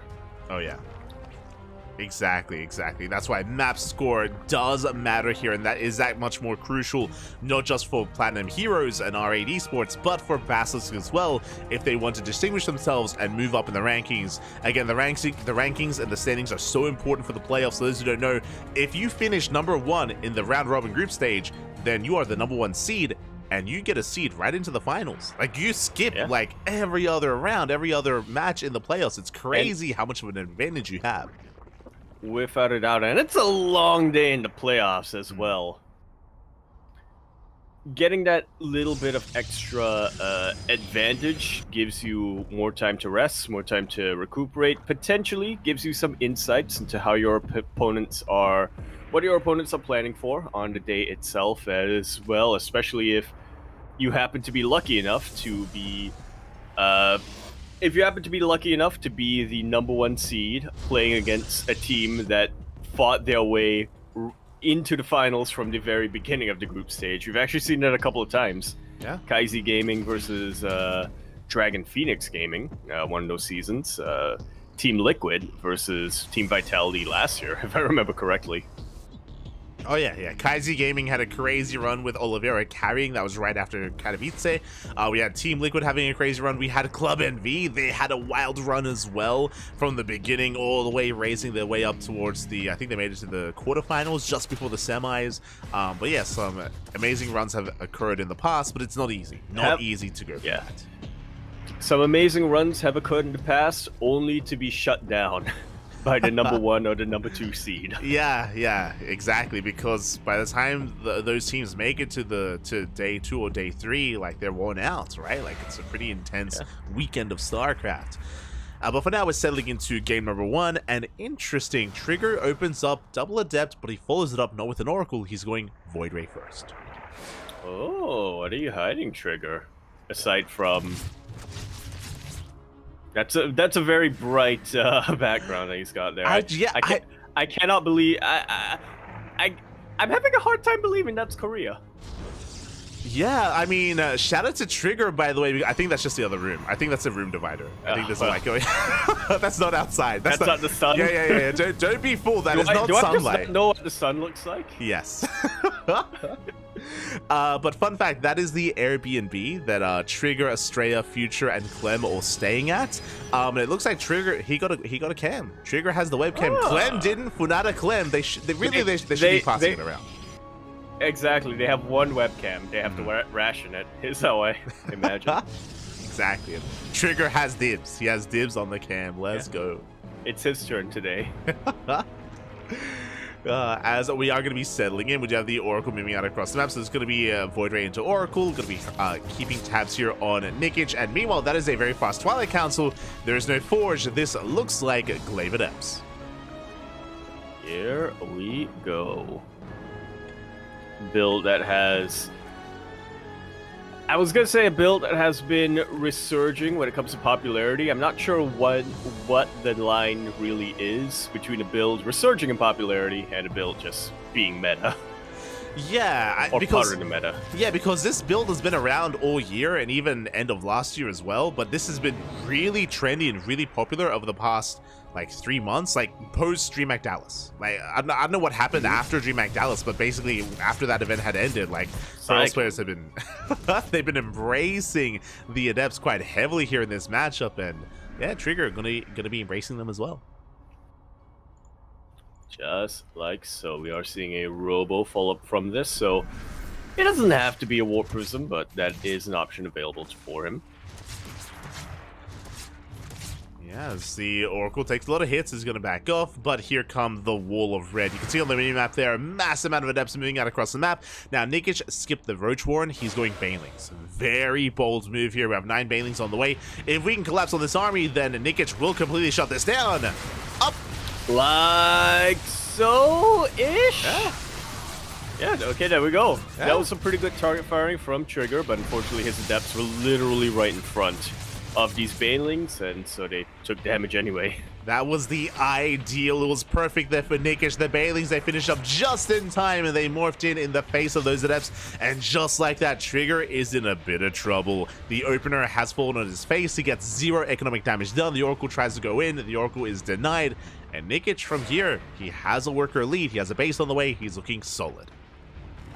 Just like so. Trigger, yeah, very much on the back foot. He has to find a way to make this opening work for him.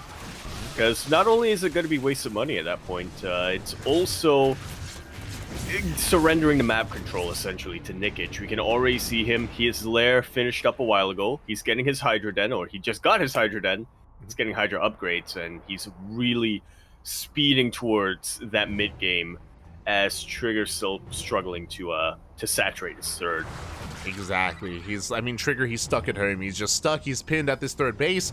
Meanwhile, Nikic has a choice to make. He could either drone up and saturate his fourth, or we can double down and go for a timing. 10 Hydras are on the way. These Hydras are being made pretty early on. We are cutting workers a little bit earlier from the side of Nikic, so I'm curious if we're going to cut workers here and now and just focus on the Hydra, or if now we go back into worker production. It feels like 2017 all over again, where we see nothing but Ling, Hydras, and Banes coming out here from Nikic. Yeah, it's just Lingbane Hydra straight up at this point. Trigger is pushing, but he's pushing into a player that has not been droning. He's pushing into a player that's been amassing an army, and Nikic, he is ready for this. Indeed, he is. He's spreading himself out a little bit, just trying to get a concave, or setting up a bit of a concave when Trigger eventually collapses into this. Really good force fields coming out here from Trigger, though. Beautiful force fields. This is a downside without having any Ravagers. With only Lingbane Hydra, there's no answer to the force fields. They lock down the army. More force fields being thrown down. And we can see that Nikic, he can barely engage. Oh, the Prism. Yeah, finally, though, he is able to get a couple of Hydras on top of the Warp Prism, a couple of Banelings on top of the Adepts. And he will be able to clean this up. He did have to sacrifice a lot of his army to do so. But now he is free to counterattack at the very least. Oh yeah, and here we go, and moving out across the map. Banelings are on the way, but alas, Trigger, he's getting some of the Banelings once again. Beautiful force fields does lock down some of the army, but Banelings are still trickling in. Today I learned you can't force... You can, actually. I was right all along. I thought you... It looked like Trigger was trying to, but couldn't force field the cocoons. Yeah, but that wasn't the case. Yeah, he was using them as a wall, as another force field, basically. Like, he was just zoning. He was just zoning Nikic away. We had some big bathing connections on the sentries, but Trigger, he barely does hold on. The overcharge putting in a lot of work, and Trigger does survive. And Nikic backing off, and now we're forced to take up. We have the Hive on the way, Lurker Den as well. Nikic getting ready for the Lunkers. Yeah, most importantly, we have drones now. So Nikic wanted to go for that very potent timing. Would have gone all in if there was an opening for it, but unfortunately there was not one. So Nikic pulls back, will macro up, like you said, gets into his Lunka production. Oh yeah, the Lunkers are on the way. At the same time, Bathing Rabbi headed towards that towards that third base. We'll see if Nikic can respond in time. Sorry, we'll see if Trigger can respond in time as the Adepts are in position. Bailings, they do not quite get into the mineral line. Not a bad trade with the army, but I'm sure Nikic was looking for some economic damage. Yeah, unfortunately not quite getting that. Not quite getting it yet. That's a really aesthetic spread This over there. Yeah. Like, this is like the ideal. Yeah, this is actually quite clinical here. It's basically, let's spread enough so that Banelings don't do splash damage. Like, that's actually really cool. And we see the Pachinko coming down. Here we go. Unfortunately, Lurkers don't care. Yeah, the Lurkers, they don't care about your spread. Well, that's a lot of Adepts getting ready to move out. Meanwhile, the Lunkers do reveal themselves. Trigger is aware, embracing more Immortals. And Adepts, they're moving out across map. Banelings, they try to crash into the middle line, but do react in time. They do not get any damage done. Nicely done here from Trigger. Really clawing himself back into this game. He's not quite on the same economic footing, but he's getting there very, very soon, especially if these Adepts can get damage. I mean, they're getting the base. The hatchery is getting very low, and it looks like the hatchery is barely going to go down. We shade away just in time. Very nicely timed here by Trigger as he contains his opponent to 4 bases. Is going to be racing back home. These Adepts don't scale amazingly into a longer game. We do need to get out of this and into a bit of a more refined army, and there it is, charged on the way. But here the Lurkers are coming in. Oh. Yeah, they borrow right on top of this army, and we do have observers, but we don't quite have enough damage to really burst down these Lurkers before they get their spines up and running. So many volleys go off on some very tightly bunched Protoss units. Yeah, Trigger has to be very careful with his movement here. You can see he warped in slow lots. Again, charge is still on the way. Double Robo as well. That should be for Immortals, potentially into Disruptor production if we throw down the bait. But for now, just Mass Immortal, and Mass Immortal can deal with Lurkers. They can. Up. Or will they? They're going to be getting a couple of Adept connections, so a couple of them do get shaved off, but there's still enough here to keep this harass going. Yeah, I'm worried of the lack of splash damage for the time being. You can see we're making 3 Immortals at a time, and again, that is going to be enough to do with Lurkers, but what about the Lingbane Hydra, right? Typically, Storm is paired with Immortal production. Now we get the Temple Archives, but it does feel quite late. Yeah, it feels that way because it is. Now, thankfully for Trigger, though, he is going to be able to isolate these Lurkers and pick off a lot of them. A lot of Protoss does go down, but so do a lot of these Lurkers. So do 17 drones. Yeah, I mean, initially it was okay for Trigger, but he got surrounded by the workers. Did cost him 17 workers, but alas, Nikic, he shuts down most of those Immortals. Nikic does hold the line. At the same time, there wasn't a wall! And the Lings do slip on in. They will be getting run on top of that mineral line. And once again, Trigger kind of pinned to a corner, not quite able to engage on either Zerg army. Yeah, it's going to be 10 probes going down. Trigger, he will defend back at home. At the same time, it is only 4 lurkers. Bear that in mind, but the base is getting low, and the Nexus, it is going to go down. Just like so. And with that, Nikic is able to punch back when it comes to the economy, is able to regain his economic lead. Yeah, he's in position as well. He does force a cancel on the gold base, and Trigger, he's becoming more and more all-in. He's only got 3 bases. He barely has an economy behind this. He has to move out, but the problem is that Nikic has 80 workers. Nikic is rebuilding, remaxing. The longer this goes on, the better it is for the Zerg player. Indeed, it is. Trigger has to be very careful about how he wants to engage this, but he's going to have to engage sooner rather than later. Yes, he does rotate around. We can see Trigger sending adepts across the right-hand side. They're going to be harassing, or going to try to at least harass the 4th base. The main army is spotted. Storm is still not researched. We have Archons, but still no Storm to speak of, so this is still less than an ideal army for Trigger, and still not going to be easy to engage with those lurkers. Not at all. Not at all. But if he can manage to catch these armies isolated from each other, if he can fight half the Zerg army at a time, there may be an opening here. There might be an opening. We do have it up shading into the middle line. Drones are going down. At the same time, the Hydras are getting caught out as well, but they don't fully engage here. A couple of Hydras are being shaved off. That's going to be 12 workers falling. Not a bad couple of moments here for Trigger. Yeah, but can he keep this going is going to be the question. As you can see him trying to Nikic catch... is now maxed out. He is maxed out. I believe Vipers just morphed in as well. I think there's 2, maybe 3 Vipers that are gathering energy as we speak. And the Vipers are going to be able to Blinding Cloud and maybe even yoink those Immortals. And there is no answer. Again, there's still no High Templar to feed back those Vipers. Yeah, we have Archons, but unfortunately this isn't co-op mode with Artanis, so Archons not able to cast spells. Well, Archons can cast spells in co-op? Yeah. That's crazy. Oh my god. Archons can cast Storm. That's broken. It's wonderful. My god. That's crazy. I love to see it. Or at least I do. Yeah. I haven't played co-op mode in a very, very long time, but here we go. We're going to be collapsing in. Yoinks on the Immortals as well. We do catch out more Immortals on the left-hand side. Ooh, and Trigger is getting picked apart. Yeah, and we can see just like that, it's basically as if he just got punched in the knees. He's starting to buckle a little bit without those Immortals. Still got a ton of them in the back line, but he has no easy way of engaging this army anymore. Exactly. Storm now has begun, but again, Storm is so very late here. We're 16 minutes into the game and still no Storm in sight, and Nikic, he is edging ever closer towards that last mining base, the 4th base, the most crucial base here of Trigger.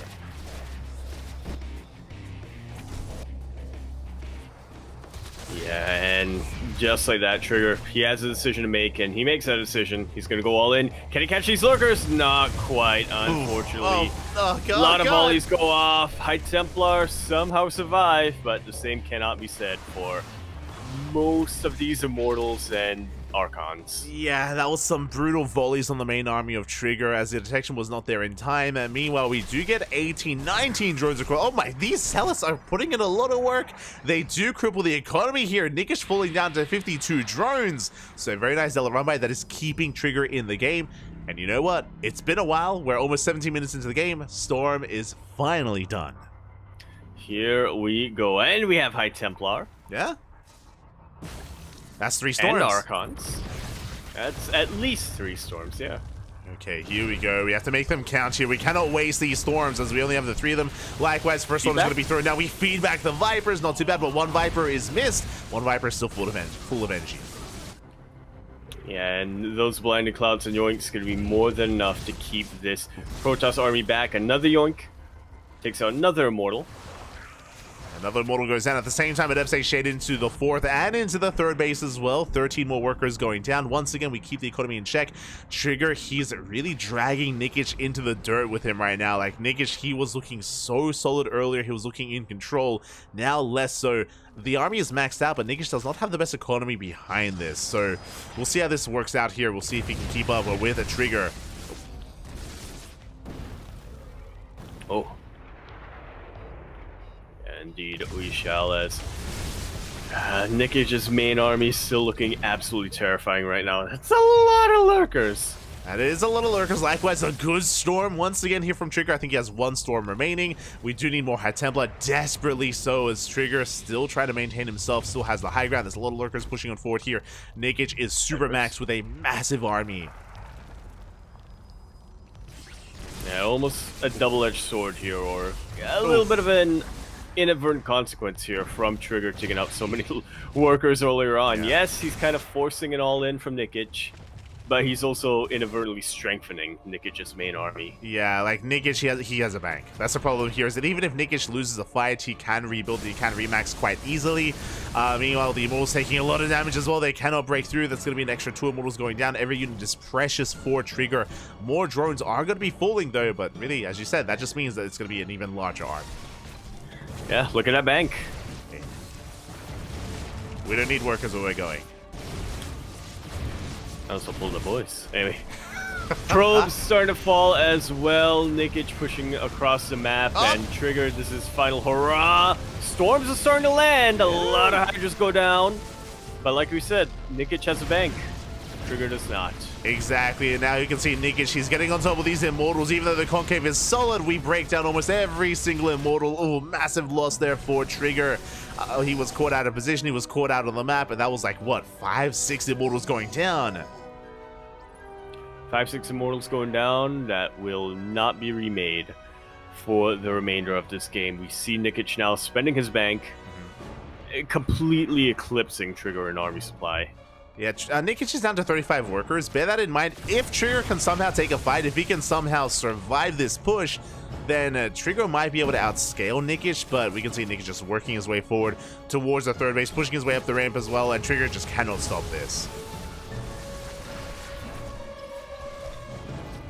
No, he cannot. Not without anything, really. I was going to say, not without Storm or not without Immortals, but really Trigger's issue right now is he has units, he doesn't have enough of them. Like, he has the tools that he needs, but he doesn't have enough tools. Yeah, he's got 4 Immortals, 2 Archons, 4 High Templar with Storm. Like, that's okay, but against the size of the army that Nikic has, it's just not going to be enough. There is a chance where if Nikic overextends, right, like if he like wanders his Vipers into the army or his Hydras one at a time, like there's a world definitely, but we'll see as we just yoink the army speaking in, of which, and we clean Trigger up. Yeah, Vipers were starting to take damage, but they were able to get a couple of spells off in the end. So GG is called. Nikic, what a great omen for him. Honestly, his debut match in WTL, already able to take a mat off of somebody of the quality of the caliber of Trigger. This is a pretty good sign, I would say. Really is. GG, well played. Nikic, he starts things off with a win. And can he pull off the upset? Because I feel like a lot of people, myself included, would favor Trigger here against Nikic. But Nikic, he is not going down without a fight. And he wasn't even too aggressive here either. Nikic, he's known for being a little bit more aggressive, a little bit more cheesy, but this was more straight up.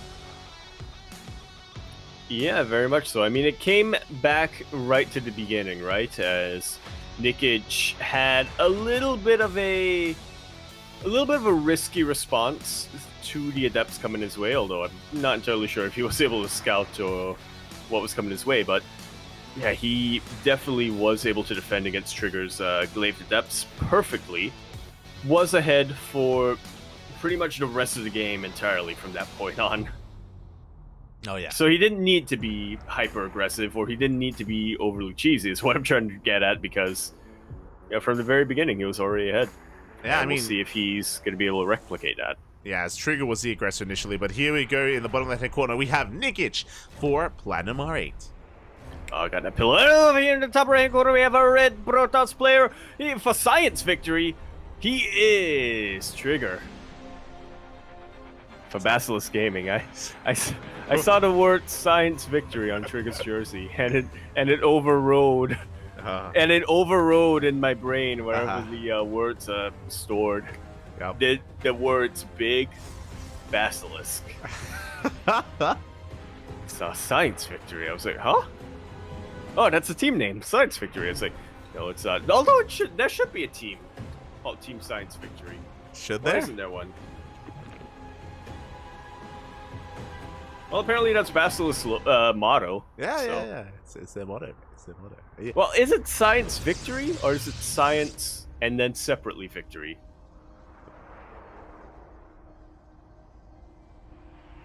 How you been, yeah? How you been? It's been a rough summer. Not gonna lie. It's been a pretty rough summer. It's hot. We're here It's for you, hot. man. It doesn't rain, but it's still humid. It drizzles slightly, so it's super humid, but it's not a full rain, so it's still very hot. It's been a rough summer. Do you have your aircon going, or do you rely on the It's fan? not on right now. Do you have a fan? Like. I have aircon. The aircon actually has been working out really well for me. It hasn't. It hasn't shot hot air. Like even at 25 degrees, I did have to set it down to 24 degrees instead of my usual 25. But 24 degrees, still plenty cold for me. It's not. Yeah. It's It's nice. not on right now because I can't afford to have it running 24/7. But when I go to bed, it's pretty good. Yeah. I feel like I'm in a hotel or a hospital. There you go. They're very different images, Yaku. They're very different tones going on there. Just letting you know. Those are two It's places that I've it's gotten like, the best it feels so good. It's like I'm in a hotel or in a cemetery. It's like, oh, okay. Well, look, those are the two places that I've ever experienced the best sleep in my life. There you go. Hotel rooms and hospital wards. Yeah. There you go. Sleep well. Yeah. You know. Just pay no attention to the times I'm sleeping. Yeah, But- don't worry about it. Yeah. Is it the bed in the hospital, or is it the morphine that's going through your veins? What's It's 100% the morphine, yeah. okay? Oh god. Or is it, though? I have to think. Because I don't know what they put in me. It's okay. I think you should.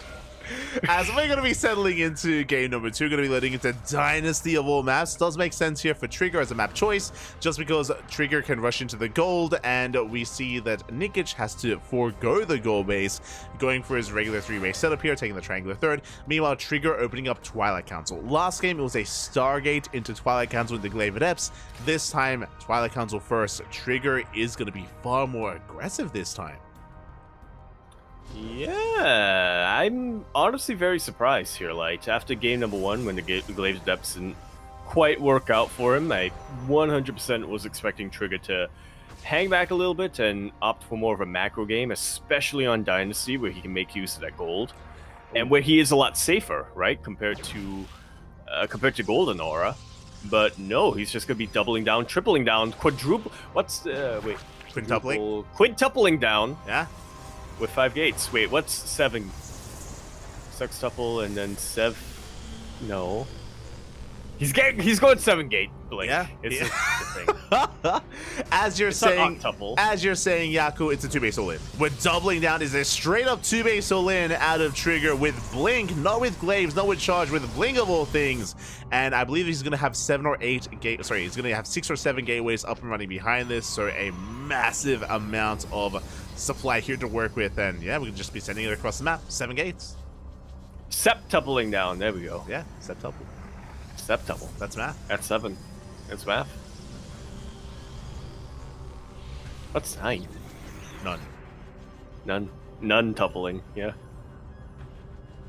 Like a nonagon? None. Nani? None. Yeah, none. Nani? Good. Anyway, the Stalkers are now across the map with the Warp Prism now. Blink going to be finishing up very, very shortly, and yeah, I'm not convinced Nikic has what he needs to deal with this. Yeah, as the base is going to be knocked down, but really the third base doesn't matter too much here. It's all about defending the natural. We'll see if Nikish can pull this off. We have Roaches, Ravagers on the way. Lings are amassing as well, but Nikish is supply blocked. Yeah, unfortunate placement there of those Overlords did allow Trigger to snipe them.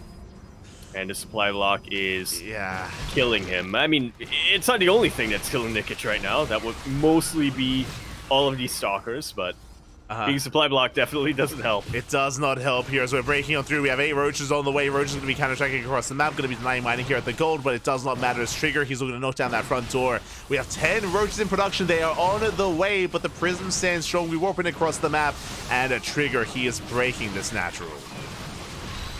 Just like so.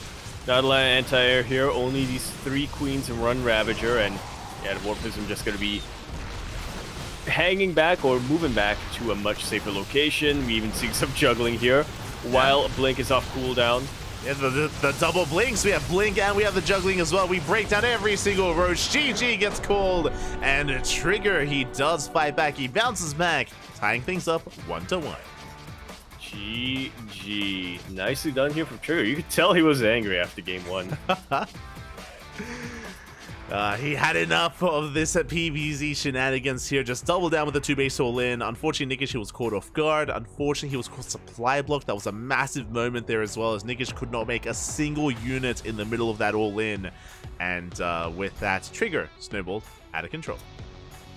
Just like so. And GG, nicely done here. I will say,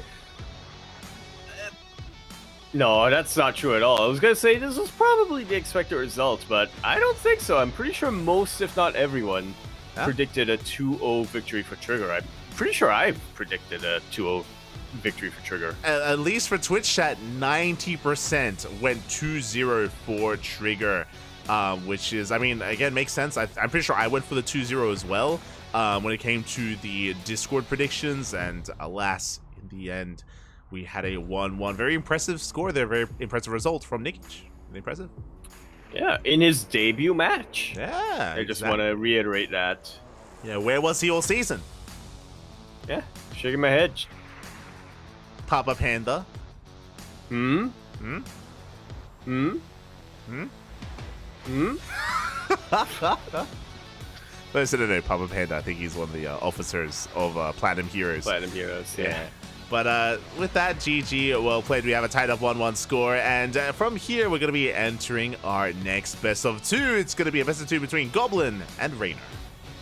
Here we go. The 2 Roddy boys, if you will, both of them for a while. Teammates on Team Roddy. Have since grown quite a bit as players and as people. And now they find themselves on opposing ends in this team in WTL. Yeah, you have Goblin, who's Roddy's firstborn, and then you have Raynor, who's Roddy's, like, fifthborn. Yeah. You have Goblin, who is, like, you know, the pride of Roddy, as he has been avoiding the ESL Open Cups and the Kung Fu Cups and the KSLs. Yeah, a lot of sneaking coming down here as we do get ready and we do gear up for our Esports World Cup. Here we go. Nobody wants to reveal their builds. Yeah, exactly, as we are going to be settling in. And we do have game number 1 going to be on Amphion. Meanwhile, did you see Raynor? He's already smurging. Yeah. Was there like a frame skip that went on over there? I don't know, the camera's so off. Was there like a frame skip that went on over there? Because I swear, I saw an empty chair, and then I saw Raynor just appear on it. I did not see him walk in and sit down. Oh, no. It's just we had a chair, and then we had Raynor. Here we go. Am I crazy? Is Raynor double smurging? Does he have, like... No. Like, if you look at the hoodie, is it just the hoodie or is there something else there? Is it double hoodie? It's just a hoodie. It's just a hoodie. It's just like, you know how some eyelids have double eyelids? Uh-huh. That's what's going on with the hoodie. It's double hood? It's like a double eyelid hoodie. I've never seen a double hooded hoodie before. Oh, it's not double hooded. It's just like, you know, it's kind of folded in a little bit at the top there. Okay, so he's not like double smurging, right? No. Okay. In the bottom of the quarter, we have a blue Protoss player for Platinum Heroes R8, Goblin. It's alright. We have Rainer for Basilisk. Yeah, it's just one hoodie, and it's just like it's kind of folded a little bit. Okay. Look, we have seen like the quote-unquote double switch before, where you have the hat and the hoodie on at the same time. You know, pulling a bit of a bee rabbit, if you will, or like a beanie and a hoodie. But I don't think I've seen someone wear two hoodies, one over the other. I mean, it feels like a waste, right? If you wear two hoodies and you have them both facing the same way. What? What do you mean facing the same way? Well, if both of your hoodies are at your back, you know, you should have one hood at your back, one hood at your front. Oh, it's like to like fully seal yourself off, you mean? Yeah. You get it. I understand, yeah. I understand what you're saying. Yeah. That way, if you ever have to backpedal, you can put the hood over your front and you can just walk. Have you ever done that before, Yaku? Actually, who can afford to? Actually, hold on. I was about to say I don't have two hoodies. I do now. Thanks to the WTL gift box. Yo, shout out to WTL.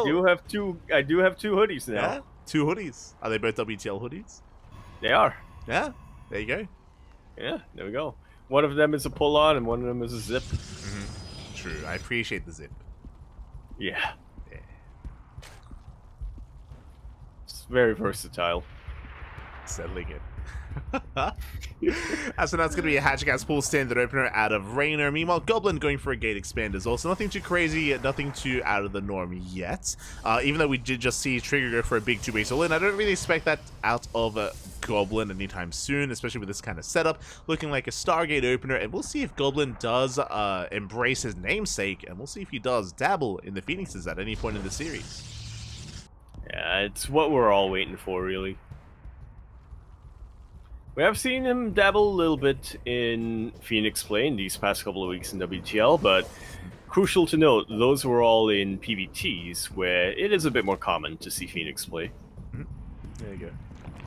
Okay. For a moment there, I don't know if you saw, but Rainer, he started Overlord Speed, and I was a little bit concerned. I was like, yo, we crazy? We popping up? And no. He does cancel it. It does set up Link Speed instead.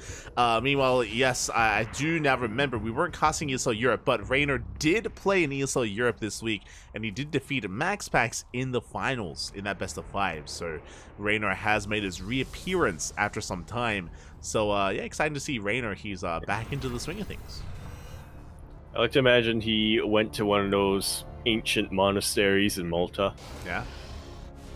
He went in there to learn or meditate and find the ways of the Zerg. Exactly.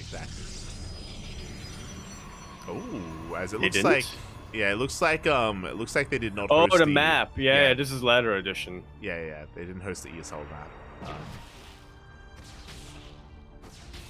We're LE. There you go. We are LE. Yeah. I was gonna say that he was like praying at a temple for like the primal Zerg gods, you know, trying to harness his inner animal. You know, like, give me a sign. What should I do?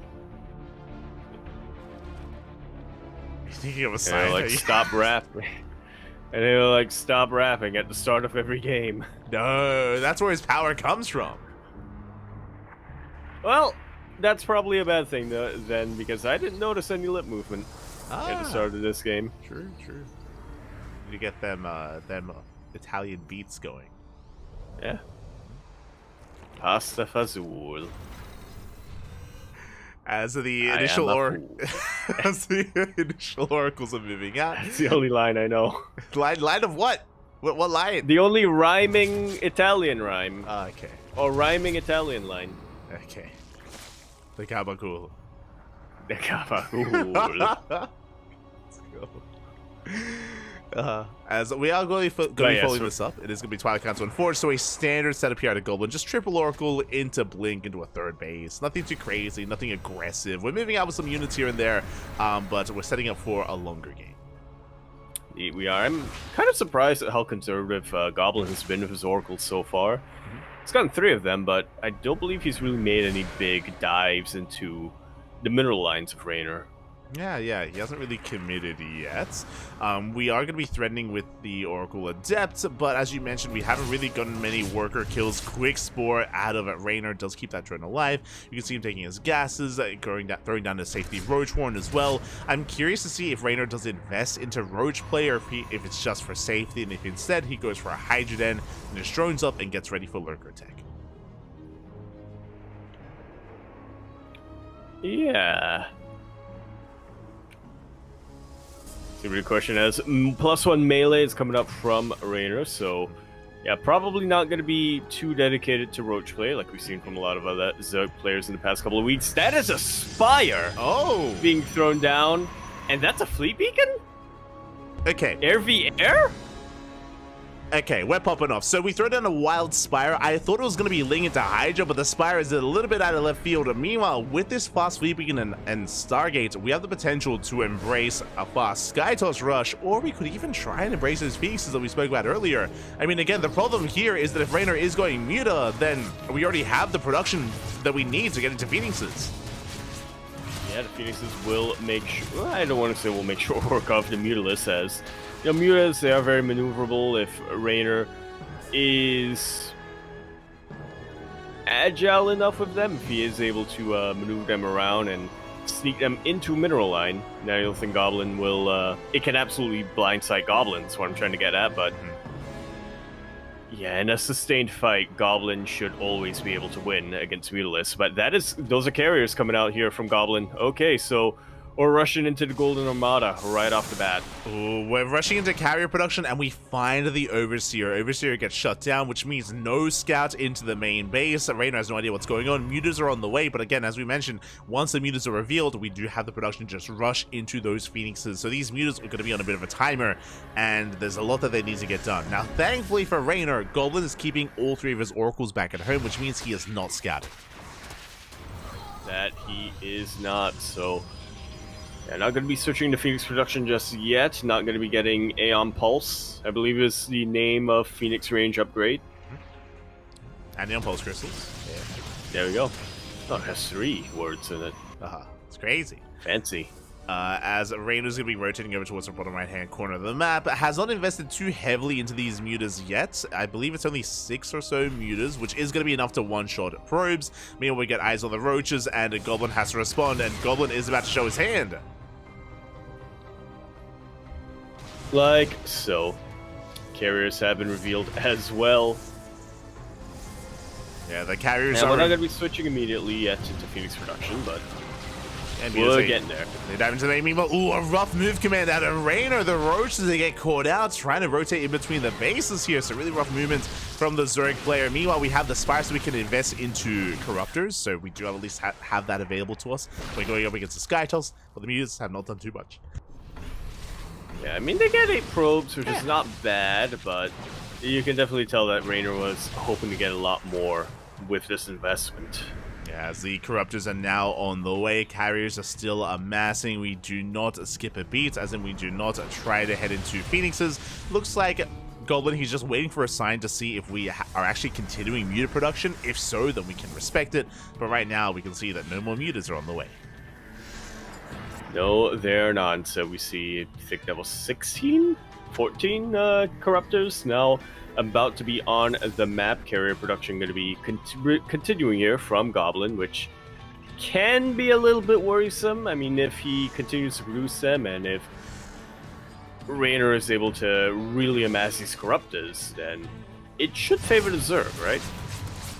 Yeah, we should be favoring. I mean, Raynor, he's about to max out, and he's going to have an abundance of Corruptors to work with. Meanwhile, Mutas, they hit the mineral line, 3 probes go down. And right now, Raynor, he just wants to trade as efficiently as possible. He wants to get rid of these Mutas, but he doesn't want to throw them away. So he's going to get as many probes as he can. Meanwhile, rebuilding and remaxing with a more efficient army, with Corruptor, with Ling, with, I believe, Ravagers, oh, sorry, with Ling Mei. Yeah, I'm with you there. Ravagers wouldn't be a terrible choice here, but I suppose since Raynor already invested in melee, he might as well make use of it. Banelings are on the way. Ultra Cavern just got thrown down. And now Raynor is gonna need to buy a little bit more time before he can really get to his final form. Yeah, as we do catch out the Archon, but an amazing stasis trap does work as a force field, and with that Goblin, he holds the line and he's pushing on forward with a massive army. That's how many? That's what, 5 carriers? That's a massive amount of Stalkers as well, and I'm not sure if Raynor can hold on against this. I highly doubt it. I mean, there's only 1 Archon. There's now 0 Archons on the ground, but of course these Stalkers are still pretty good at anti-air. Yeah, we catch 1 carrier. We do overextend for a moment there, but we're still on 5 carrier. The base is going to fall, and a Goblin is snowballing out of control, pushing on forward again. There are so many Stalkers to support the main army. As long as we can maintain ourselves, as long as we can keep up with the Corruptors, we should be okay. That's Stasis Trap, the absolute MVP of that engagement. Really allowed these Stalkers to blink away and blink on forward uncontested right underneath all these Corruptors. Archons now in the mix. Ravager's throwing a couple of biles, but it's not going to be anywhere near enough. More Stalkers get warped in, more Archons come in to reinforce, and I don't see Raynor holding this anytime soon. Exactly, the carrier rush has paid off here. We still have 3 carriers behind this, so pushing on forward in towards that 3rd base location. We have Ultras on the way. Corruptors, they come in from behind. They pick off 1 more carrier, but we have full support of the boys. Like, we barely have a Zerg standing army. Yeah, I mean, there are only 2 carriers left, and they can get sniped, but what about the ground army? Yeah, exactly. Just not enough Zerg, and Goblin, he's breaking through. The 4th base is full, and the 3rd base is full, and now we're going for the kill. Now we're going for the natural. There's 1 Ultra to hold the line, but the Ultra, it gets targeted down. The Ultra does melt. GG gets called, and Goblin takes game number 1. GG. Nicely done here from Goblin once again. Yeah, just a really rough start there for Raynor, as he was unable to scout, unable to confirm the carrier production too early on, did invest quite heavily into the mutas. The mutas did okay for themselves. They killed, I want to say, like 12 or 13 workers in total, which was okay, but we still needed to refine our army and build up. We had a good amount of Corruptors, but the ground army to support was still lacking for Raynor. That was a brutal timing from Goblin. Usually players, they wait until they have more Archons or they have Storm, but instead Goblin, he went for a massive Stalker army to support those carriers. Yeah, I mean, he saw that he had an opening, right? He saw that Raynor had invested into Spire play very early on. He saw that he was most likely going to be investing more into Corruptors, which meant that there was a little bit of an opening in the ground army. I mean, there was no way that Raynor would be able to muster up enough of a ground force that could possibly zone away or go toe-to-toe with a lot of Stalkers. I mean, there was a chance with the Ling Bane, but somehow Goblin also managed to nail one of the absolute most clutch stasis wards I've seen in a while, completely catching every single Baneling and allowing the Stalkers to go uncontested and take out the Corruptors in the sky. That was a very well executed 1-2 punch, and oh, the cam! The cameraman is down. Yeah, the Smoge is smoged. Smoge is a little bit real there, and hopefully we can get Raynor back, and hopefully he's okay as well. Like, that is a rough loss and a rough game to drop as well whenever you're up against a player rushing into carrier. What I will say though is that is something that is a little bit more possible on a map like Alcyone. I'm curious what game 2 is going to be. I don't think these maps are accurate, by the way. Like, it's showing Amphion and Crimson Courts. I don't think that map 1 was Alcyone, so I don't think we're quite privy to map number 2. I think they have the old graphics from the previous series. I was fully... Yeah. I'm questioning my own memory now. I'm like, wait... we played on Amphion, right? No, we did not. That was Alcyone. Yeah. As it becomes clearer to me now. Yeah, I would be shocked if, I mean... Graphics editor gaslighting us. Crimson Court is a good map to go for a roach roll in, so I'm curious if that is the map of choice. But here we go. We are loading in the bottom of the 3rd quarter. We have Goblin for Platinum R8. Over here in the top right quarter, we have a red Zerg player for Big Basilisk. It is Raynor. Science victory. Here we go. So Raynor, looks like the cameraman is down, and we'll try to get an update on him. Hopefully he's okay.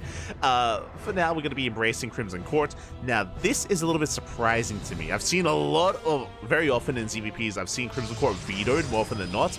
If it's not being vetoed, I'm curious if Raynor is looking to take the center base, and if he's looking to be hyper-aggressive here instead. Yes, that's gonna be my answer. We'll see. I gotta say Swarm Host. we could. But this center base here can be taken as the third, and if it is, we can use it to spread creep across the map to take the Retresting Gas Geyser and head into an all-in. I'm referring to like a German taxi or a Queen walk across the map. So we'll see how Raynor does expand. We'll see what his plan is going to be here. Otherwise, this is not a bad map to do the same build and to rush into Skytoss. Yeah, and we'll see if Goblin's gonna be able to hold out long enough and hold out long enough to eventually get into that. Yeah, I am curious to see how both players do approach this here, and really my eyes are on Raynor just because it's his map of choice, so I'm sure he has a plan coming into this series, coming into Game 2 versus Goblin. It's all a ploy. Uh-huh.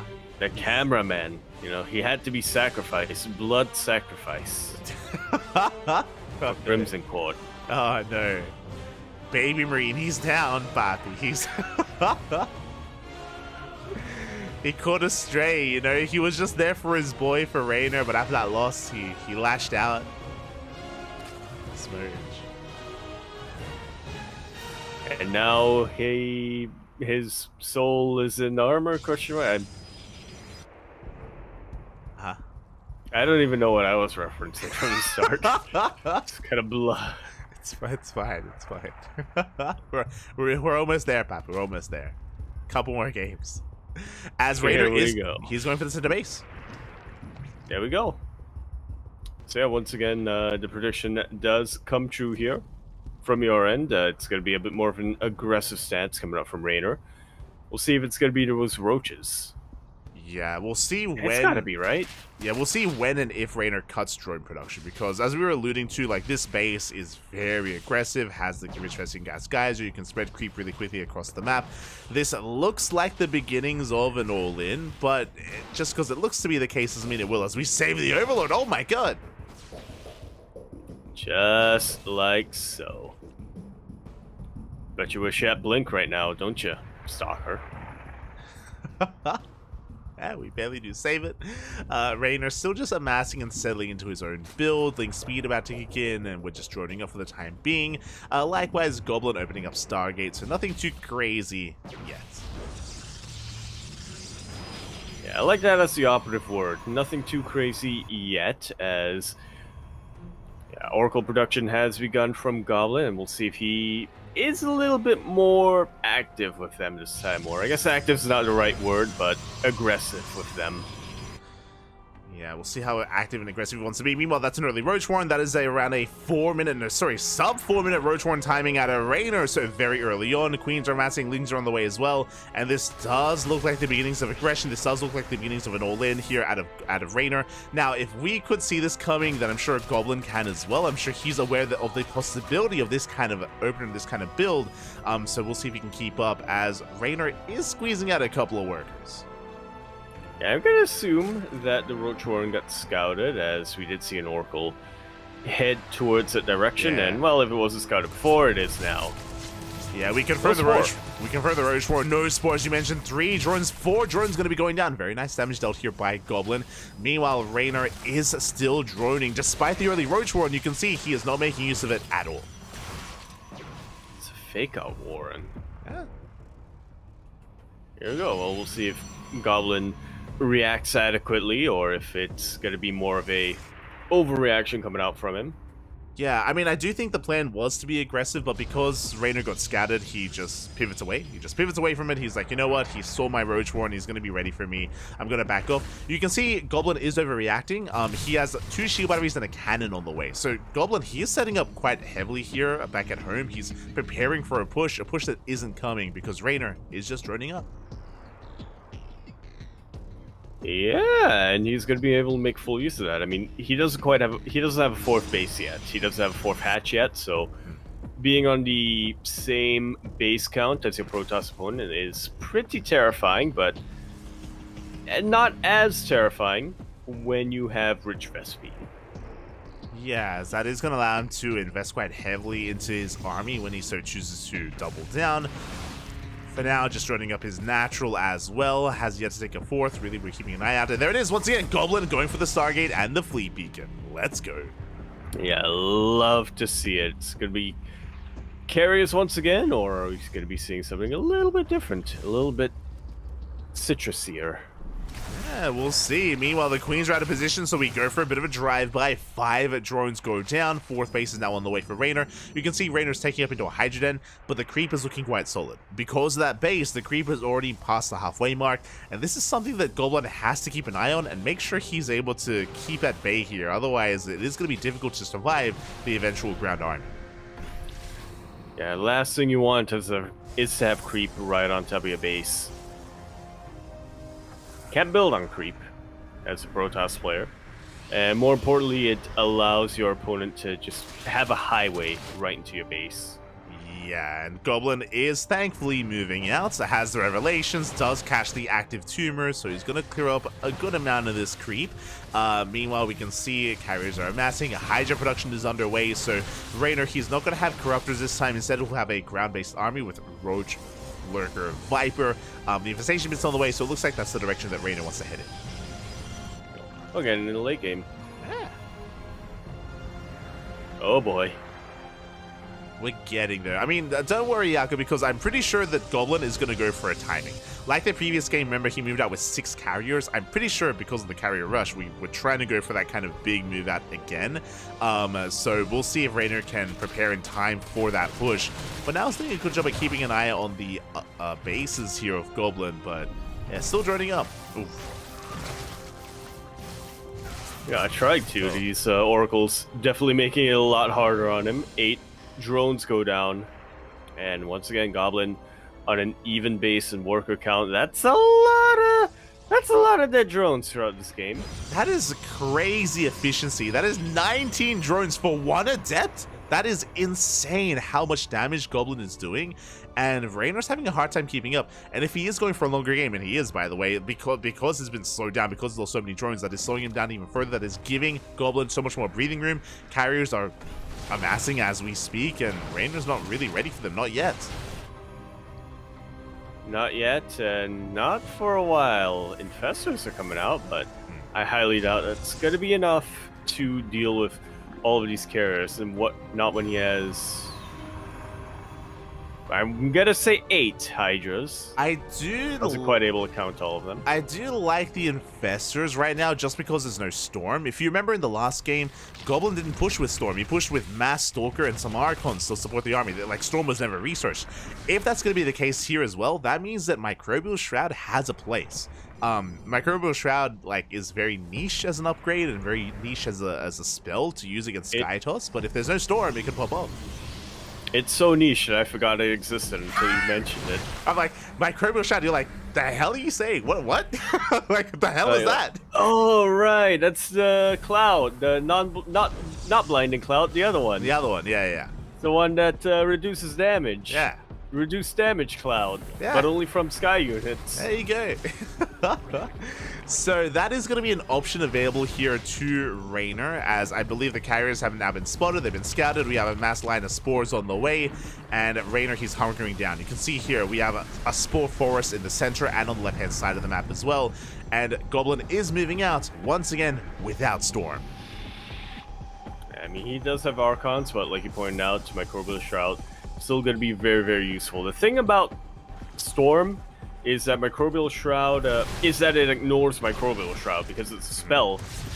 The benefit of what you get from Microbial Shroud in defense only impacts attacks. And there it is, Microbial Shroud is going to be thrown down. The carriers are going to be forced back for the time being. Spores are holding the line, but we can see Goblin, he rotates over towards the center base instead. Does deny Mining Time, does focus on some of these Spore Quills, but I believe we do have another Shroud available.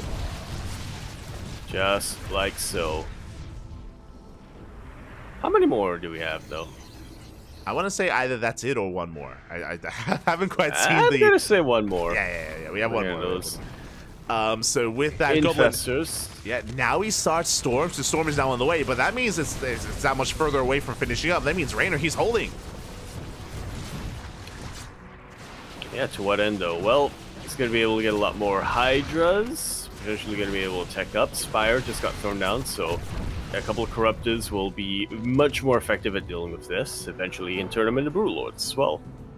Yeah, and Goblin, he missed his timing. I mean, this move out is what won him the game in game one. This time, did not have enough here to break through the defensive line. So Raynor holds. Raynor is investing into his Corruptors as we speak. As you mentioned, he's getting more bases. We do have, this time, a back and forth, and we are now entering the later game. Just like so.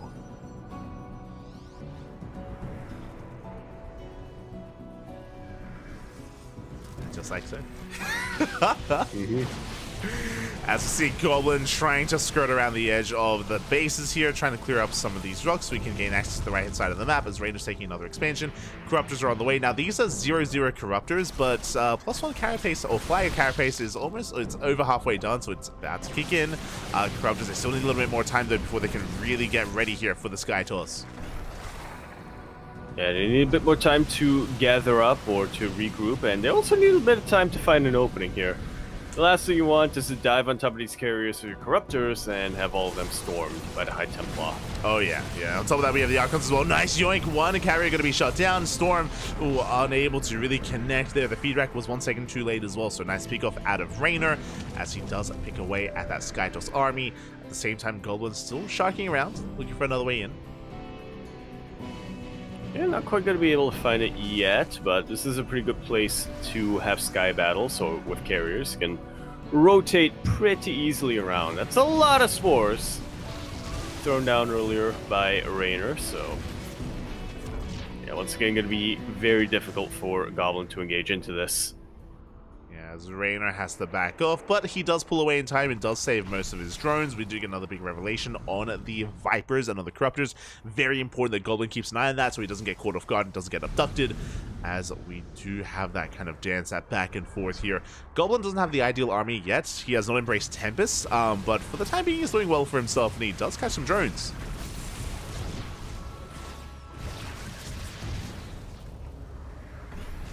Yeah, anything he'd really do right now to, I guess, not necessarily slow down the economy of Raynor. Raynor already has a bank, and he's already reached his endgame tech, but, you know, anything he can do to try to lessen that bank, make it a bit more painful to have to spend it.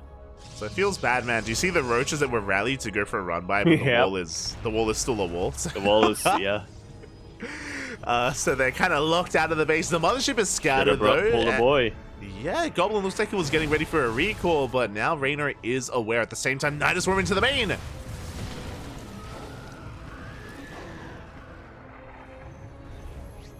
Yeah, nothing pops out of it, but obviously, ooh, Goblin doesn't know about that, so he recalls a couple of carriers. Meanwhile, huge fungal on top of these High Templar will get taken out. Very nicely done. I think it was like 3, maybe 4 High Templar at most getting caught out. So meanwhile, the recall at home will clean up the Lurkers and the Overseer as well. So we do defend back at home at the same time. We spoke about the Mothership, and the Mothership is found. Will get taken out. Yeah, no recall available there. I mean, recall wouldn't have saved its life anyway. Exactly. So again, Raynor able to get eyes on that Mothership, forced to be rebuilt, -300, -300. Goblin, meanwhile, does at least maintain his main army, does reinforce those High Templar, taking another expansion, and Raynor has yet to move himself out. We've seen, like, because Goblin has been so active, there's actually barely any creep on the map. It's connecting the bases, but not much more than that. Yeah, we had a little bit of a highway earlier on, but once Goblin was able to deal with that, once Goblin was able to break free, he's been doing a really good job of containing Raynor so far. Yeah, he's just been containing him here on this 5-base setup. Upgrades are still on the way for 3-3. We can see that Goblin, he's getting eyes on that northern base. Raynor has now taken that expansion, but it should now be on Goblin to shut that base down and make sure it does not get up and running. Yeah, he's got eyes on it. Now he just needs to get his hands on it. hands are on the way. Likewise, I believe we have the mothership on the right-hand side as well, ready for a recall. Goblin is sneaking up on that expansion, and yeah, immediately we force a cancel. Like, Raynor, he knows he cannot hold onto it, he cannot save it. And so once again, 5 hatchery setup coming out here for Raynor, and it will be a 5 hatchery setup for quite some time.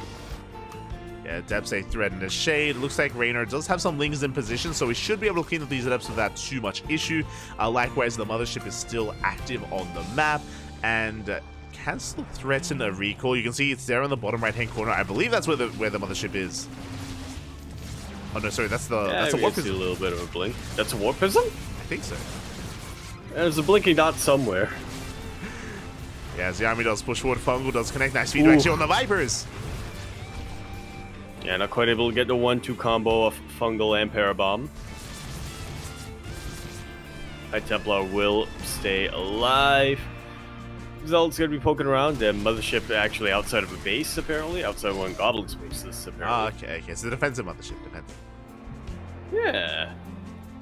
When you need a recall. Yeah, and we have the prism on the right-hand side, so we do threaten a run-by, catching out some of those spore crawlers. Once again, you can see Raynor going for the run-by, but the wall is still solid, the wall is still up and running, and we do once again deny the expansions of Raynor. Like so.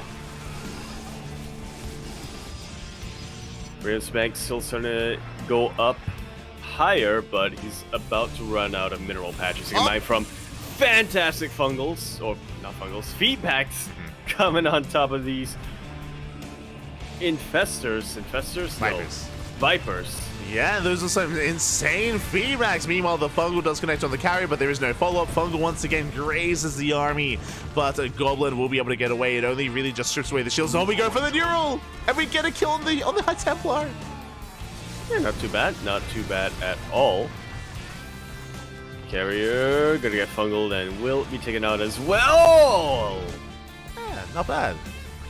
It did take quite a lot to kill a single carrier, but a good pickup nonetheless. Now this is what I appreciate out of Goblin. As the carrier count gets a little bit lower, Tempests are now on the way.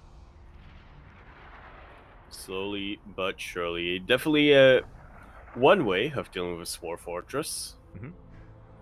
Probably the most efficient way. Well, efficient in terms of you're not going to take too much damage. Oh yeah. Not so efficient when it comes to time.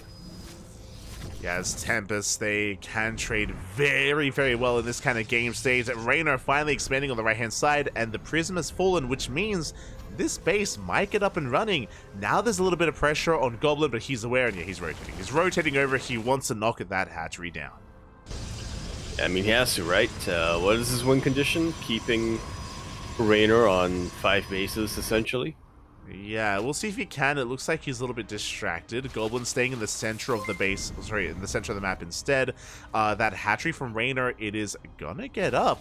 And we'll see if we can maintain that location here. Likewise, Goblin also going for a split push as well. We'll see if Raynor can hold on to that expansion and get it up and running. Yeah, I'll keep our eyes on that. Finally, this wall is no longer a wall. Yeah, we mine through those minerals, going for another expansion. Likewise, Raynor also keeping up with the army movement as well, as he does spot the main army with that Burrowed Ling.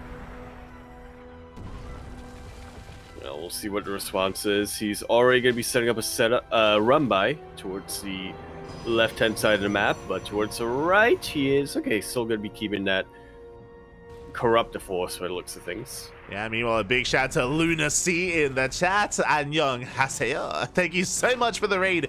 Hope you had a great stream. Hope you had a great ladder session. Welcome, everyone. Welcome to World Team League, to WTL. We are here in our second best of 7 of the night, near the tail end, or near the middle of the series, actually. And we're in the middle of our late game between Raynor and a Goblin. We have eyes on the hatchery. It's getting up and running, but the Tempests are making their way up. Yeah, we'll be chipping away at a couple of these spore crawlers. Carriers towards the north. Yeah. Goblin looking to trade, but not quite getting the deals that he needs. The Corruptors, they do respond. I believe most, if not all, the Corruptors are making their way towards the top of the map, towards those 3 carriers. This is a big window where Goblin can push in because the Corruptors are out of position, but Goblin doesn't know. He doesn't know where exactly the Corruptors are, and they're diving on top of the carriers. Just like so. And now that he knows, He's going straight once again for that 6th base. He's going for the push, but is it too late? Tempest knocked down those spores. Do you have some Neurals, but last we shut down those infestors. We feed back the Vipers as well. Oh my god, the spellcasters, they all go down. Left and right. We do have a Blinding Cloud here towards the end, but that hardly matters when you have this much of an army. Yeah, but Goblin, he doesn't push up the ramp. He doesn't break that location. The hatchery is getting up and running. Finally, Raynor expands. Yeah, I'm so curious as to what prompted this retreat coming out here from Goblin. Yeah, I understand the Grand Army retreating because of the Lurkers, but I do think the Tempest and Carrier could have kept going a little bit longer. I think maybe he was just a little bit scared because he knew that the Corruptors were coming and he didn't know where they were. But yeah, just really a bit of a premature pull out there from Goblin, and with that, the base is still standing. Now Raynor's in position, and now Raynor, he has a fresh mining base. And all of a sudden, the turns are starting to table a little bit. Yeah, Raynor still has that bank to work with. Less of a gas bank compared to Goblin. I mean, Goblin has been straight up much more efficient so far in this game state. But Raynor still has potential to outtrade him here now that he has a handle on things, now that he has another base up and running. We'll see. Indeed, we shall get into a bit of a split map scenario now. The map is split. We do have a wall off of cannons and shield batteries. The Immortals are now on the way. The Immortals that will help out when it comes to the Ultras and the Lurkers. You can see here we have quite a hefty Ultra count, so the Immortals, they have their place. Raynor does rotate towards the top left with his Corruptors. That is going to create another opening once again. Now we'll see if this time Goblin is able to fully commit to it. A lot of storms do land. They will connect with mostly Lings and Banelings though, so yeah, these high-tech, expensive units like the Ultras are still going to survive. Yeah, and Goblin, he has to trade a base for a base. He's pushing on forward once again. Good feedback. Spungles will be connecting. We only have Spores as anti-air. The Corruptors are racing back home. We'll see if they're able to make it here in time. I somehow doubt that strongly. But also that this isn't the largest army that Goblins been able to create. And Vipers, they come in, they yoink one, they yoink two of these carriers and the Mothership as well. Mothership recalling units on over. Another carrier force. Ooh, a bit of a messy engagement here out of Goblin. He bleeds out a lot of those carriers. Yeah, a little unnecessary if you ask me, but now he is going to be rebuilding, remaxing on Immortals this time. Yeah, he's going massive Mortal Archon. He's going for a ground toss transition. He recalls towards the top left. I mean, hey, he just took down the bottom right base. Now it's time to push in towards the top left and to keep the pressure up. I say that Goblin is still remaxing, so he doesn't feel too confident to move out. Yeah, not quite yet, especially because I think he knows at this point that Raynor has a bit of a supermaxed army to work with. Yeah, and that means that recall is also a little bit wasted, so recall is now on cooldown. That is, you know, a resource that we have to keep track of, like when it is on and off cooldown, as recall is going to be crucial here for Goblin to keep up with Raynor, as Raynor's amassing Ling Bane and he wants to knock down this southern base. Yeah, is he going to get it though? The Cannon Pachinko will kind of deny these Banes. Finally, a couple of them will connect with Workers, but only 3 of them end up going down. A nice storm here out of Goblin. He does zone back the Zerg army. Goblin, he does hold the line. Did cost him some static defense, but that is what the mineral bank is for, and we will be able to replace those cannons and shield batteries. Ooh, so far 7 carriers have gone down throughout the course of this game, and that has been eating into the gas bank a little bit here of Goblin. Quite a lot, yeah. See, the Goblin hasn't quite been able to accrue a supermax army, at least not one that's on par with Raynor's, as, like I said, he has to keep these Workers alive. He has to continue to mine gas. Yeah, Raynor, he does rebuild bottom right, so he does have another base up and running. You can see Raynor also trying to take top left as well, as he is attempting to take another expansion. We'll see if Goblin can once again keep up with these bases and knock them down. Looks like Goblin, he's still a little bit, he's more concerned with reestablishing himself first before moving out. We're waiting for all the side defense. Yep. Could be leapfrogging forward on bases. Yeah. Slow and steady here for our Protoss player. We have the Nexus on the way for the aggressive, for the forward overcharge. You do love to see it. So we'll have a much more stable position here to try to push forward towards. And that is terrifying. This kind of encampment here for Goblin is going to be right next to the base of Raynor, and the Tempest, they can just lay siege upon it from over that wall. Yeah, that's going to be ideally where Goblin wants to fight, but it's going to be on Raynor a lot more to deny that, not fight on Goblin's terms. And we'll see if he see can. Him already. Yeah, I was just going to say we can see him already opening up attack paths and trying to strike at different locations for now. Yeah, he's getting into Broodlords. He has a good Infestor count. That's something we were missing earlier, but we have a lot of Infestors towards the top part of the map, with, of course, Neural and Fungals available. The static defense is slowly pushing forward. The Forest is rotating to establish another hatchery.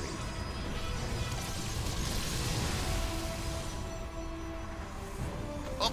And now this, pretty soon, is going to be the full split map. Yeah, the map is being split here as Raynor's taking another expansion.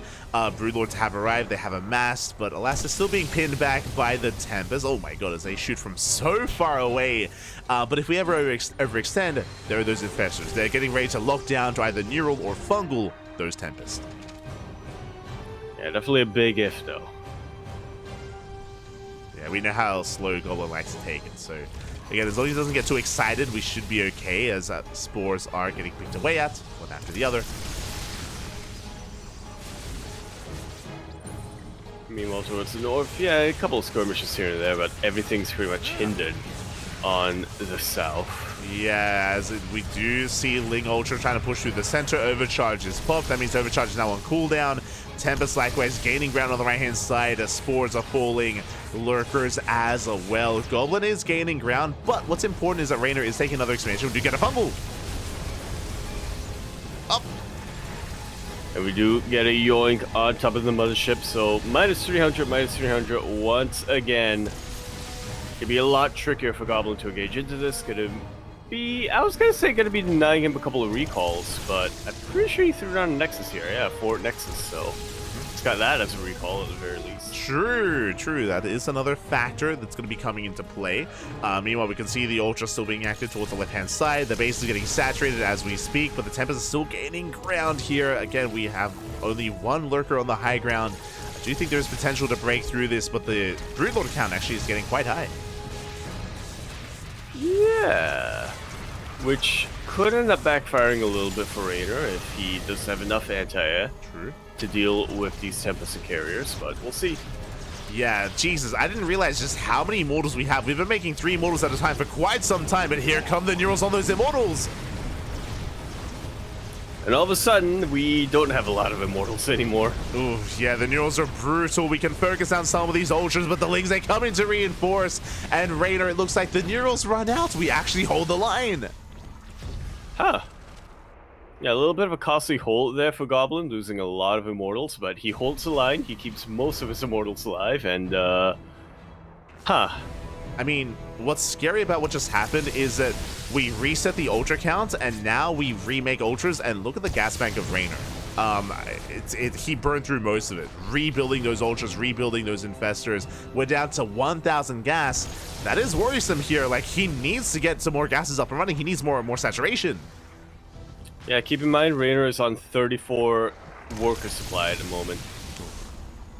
Did allow him to have a super maxed army, a much larger army for most of this game, and that's mostly what's been keeping him alive, but yeah, now it's started to burn through his income. As you pointed out, he's mining about half the gas, or not quite half, but a lot less gas than Goblin is. He is mining less than half minerals. Yeah, now we have just saturated the gases towards the north, but the base towards the south just went down.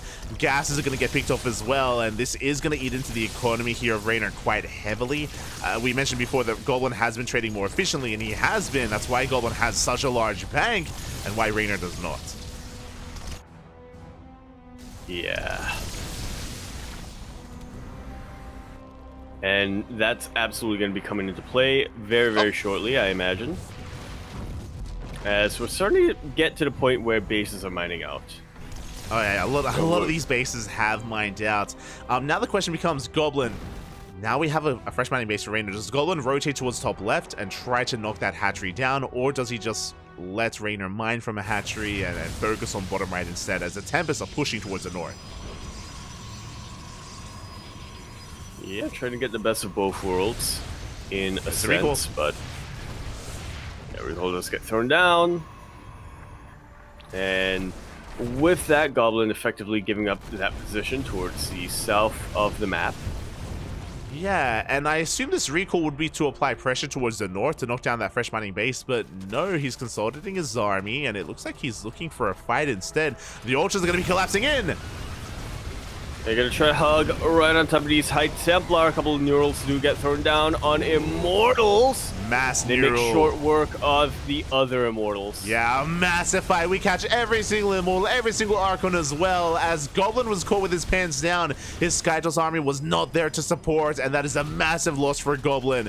Now, Goblin does have a bank to work with. He can rebuild, he can remax, but he needs time. He needs a lot of time that I'm sure Raynor is not willing to give him. Yeah, which is why he has to... Yeah, I was just gonna say, which is why he has to buy that time with this static defense. Oh, Goblin feeling a little frustrated now. Yeah, as he lost a lot of Zealot, he plummets in supply. Now we can see that Goblin is going into 6 carrier production, so he wants to double down and go pure Skytoss. This can work, but the problem is it takes a long time. It takes a long time to build up this Skytoss army, so in the process where he's down in supply, Raynor, he can knock down another base. Like so. The wall is not a wall, but thankfully there are a couple of carriers here. Yeah, now what's important is that I believe this base that Goblin is losing doesn't really matter. Yeah, we've already mined the gas. Yeah, the it's gas pretty is much mined out, yeah, yeah. the gas is completely drained, but the Corruptors are diving on top of the carriers. Where are the Archons? Where's the Storm? Where's the support? Uh-oh. Not in position is going to be the final answer to that. Is going to be making sure that the carriers go down and they all fall down. Yeah, and it looks like Raynor has done it. Even though Goblin has 6k, he can't spend his money. Goblin, he cannot spend his money. He has so many resources to work with, but he needs to rebuild, he needs to remax, and he's just not getting what he needs. Like, what does he need right now? He needs Archons, he needs Storm, he needs something for his Skytoss army. He's going into Tempest Immortal, and it still takes so long to build this up. Yeah. And maybe he can get out the Immortals pretty quick, but the Tempest are going to take a lot of time. Yeah, we will knock down this right-hand base. The hatchery is going to fall. And what I will say is that because of Goblin's location, because of how fortified this base is towards the bottom right, he should be able to... I think he can remax. It's going to take a while, but I think he can get there. It's all about the kind of game state that he's in when that happens. You know, what will Raynor kill by the time he maxes? We're about to find out. Yeah, that's the unfortunate thing about that southern base, right? Here for Goblin is that it's very well fortified, but his production is very far away. Yeah, his production is exposed, and that's the win condition for Raynor. Raynor has to bust into the main base and to knock down those Robos and Stargates, and that means that Goblin will not be able to spend his money. As you can see here, the Stargates are being depowered. Like so, you see a bit of a recall coming down for Immortals and Archons. I think they're not stuck. They can't be. They might be. I hope not. As Stargates are falling, again, you can see the Goblin just still cannot spend his money. We're getting into the main, more production under fire. And it's possible that Goblin may not be able to spend his resources here. There we go. This is what I was waiting for. Finally, we just warp in High Templar. Just mass Archon. Like so.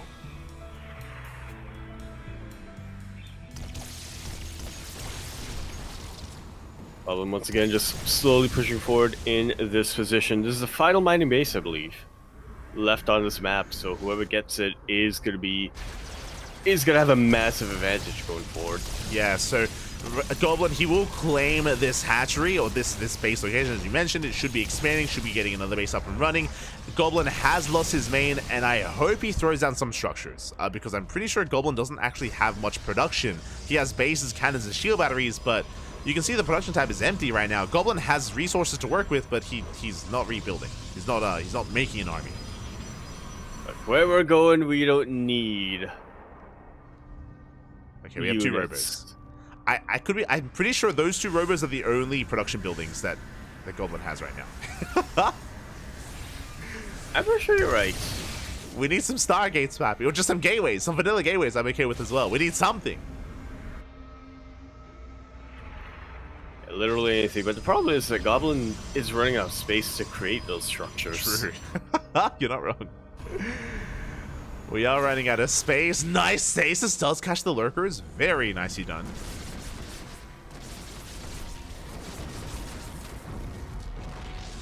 Yeah. See if it's going to be enough as Goblin begins to consolidate the rest of his army into this position. We're rebuilding. We have a gateway on the way. We need the gateway, then we can get the Stargate. Sorry, the Cybercore, then we can get the Stargate. Goblin does have to rebuild his production from scratch, so it's going to take a while for him to really get his production up and running again, but hey, he's got a mining base. Yeah, which is more than we could say for Raynor right now. He's got a bit of a higher gas count, but he also doesn't have any gas income at the moment. It's 1 base versus 1 base. Like, Raynor has the top base. Still mining. When it's 1 base versus 1 base, who do we want to favor? I mean, it's got to be Protoss, right? For sure. As we do see Raynor knocking down another structure, another expansion is going to be falling, but it's going to come down to 1 big fight. And this could still swing either way. Yeah, my eyes are hinged on these High Templar, on these Vipers. Whoever nails his spells better and quicker is going to be the player who wins the engagement and probably the game. Oh yeah, exactly. It's going to be one finale here, one climax where it all ends with 1 battle, with 1 big fight. The banks are quite similar between our 2 players. Still in favor of Goblin, but Goblin can't even max out his supply blocks. We need pylons, Pappy, as we have not yet started working on that. But you mentioned before, do we have enough room to actually make enough pylons to break out of the supply block and make production buildings to remax? Like, space is a real issue here for Goblin. It's an issue if we let it be an issue. Okay. As throwing it down. Yeah, I hope that we realize that we're supply blocked soon, because we need pilots. Like, we're at 149 out of 185 supply right now.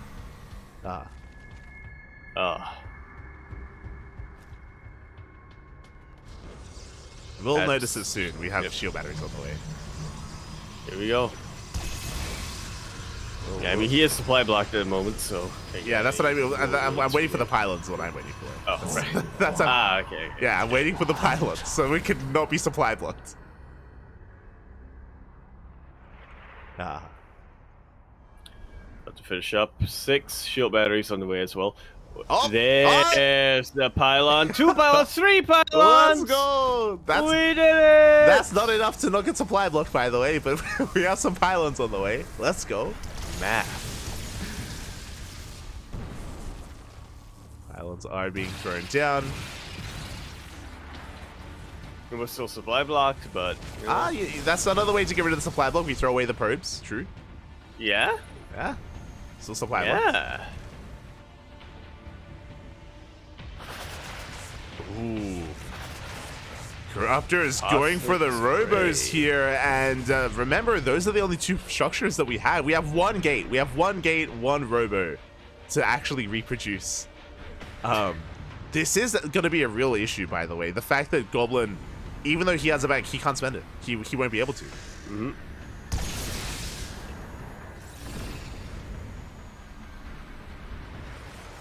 Yeah, and at this point, almost choosing not to. I just don't think he's fully aware of the game state here. The but there we go. Yeah, Stargate is now on the, like, it's a really tense moment, and now we have a Stargate on the way, so now we can make we can't even make a carrier. We have to make the fleet beacon as well. Like, we have to rebuild everything. But we'll get there. We will get there eventually. Eventually. Yeah. So we're slowly pushing forward here with Static Defense. Goblin now no longer supply blocked, but still yet to spend his resources to get that maxed out army and get his production back up and running. Tampa slowly pushing forward. Corruptors trying to sneak in on the right-hand side. And being very, very patient. I definitely appreciate the stacking on those Vipers.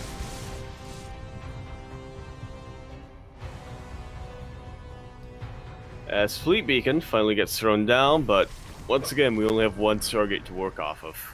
Yeah. So again, it's gonna take a really long time here for Goblin to max out. But we're getting there. We're getting there. Slowly. Yeah. But surely. Tempest should be able to poke away at those spores, at the tumors at least as well. You can see the Goblin's playing Revelation. Yeah, he's playing very careful. Like if he overextends one, like at the wrong moment, he will lose almost everything.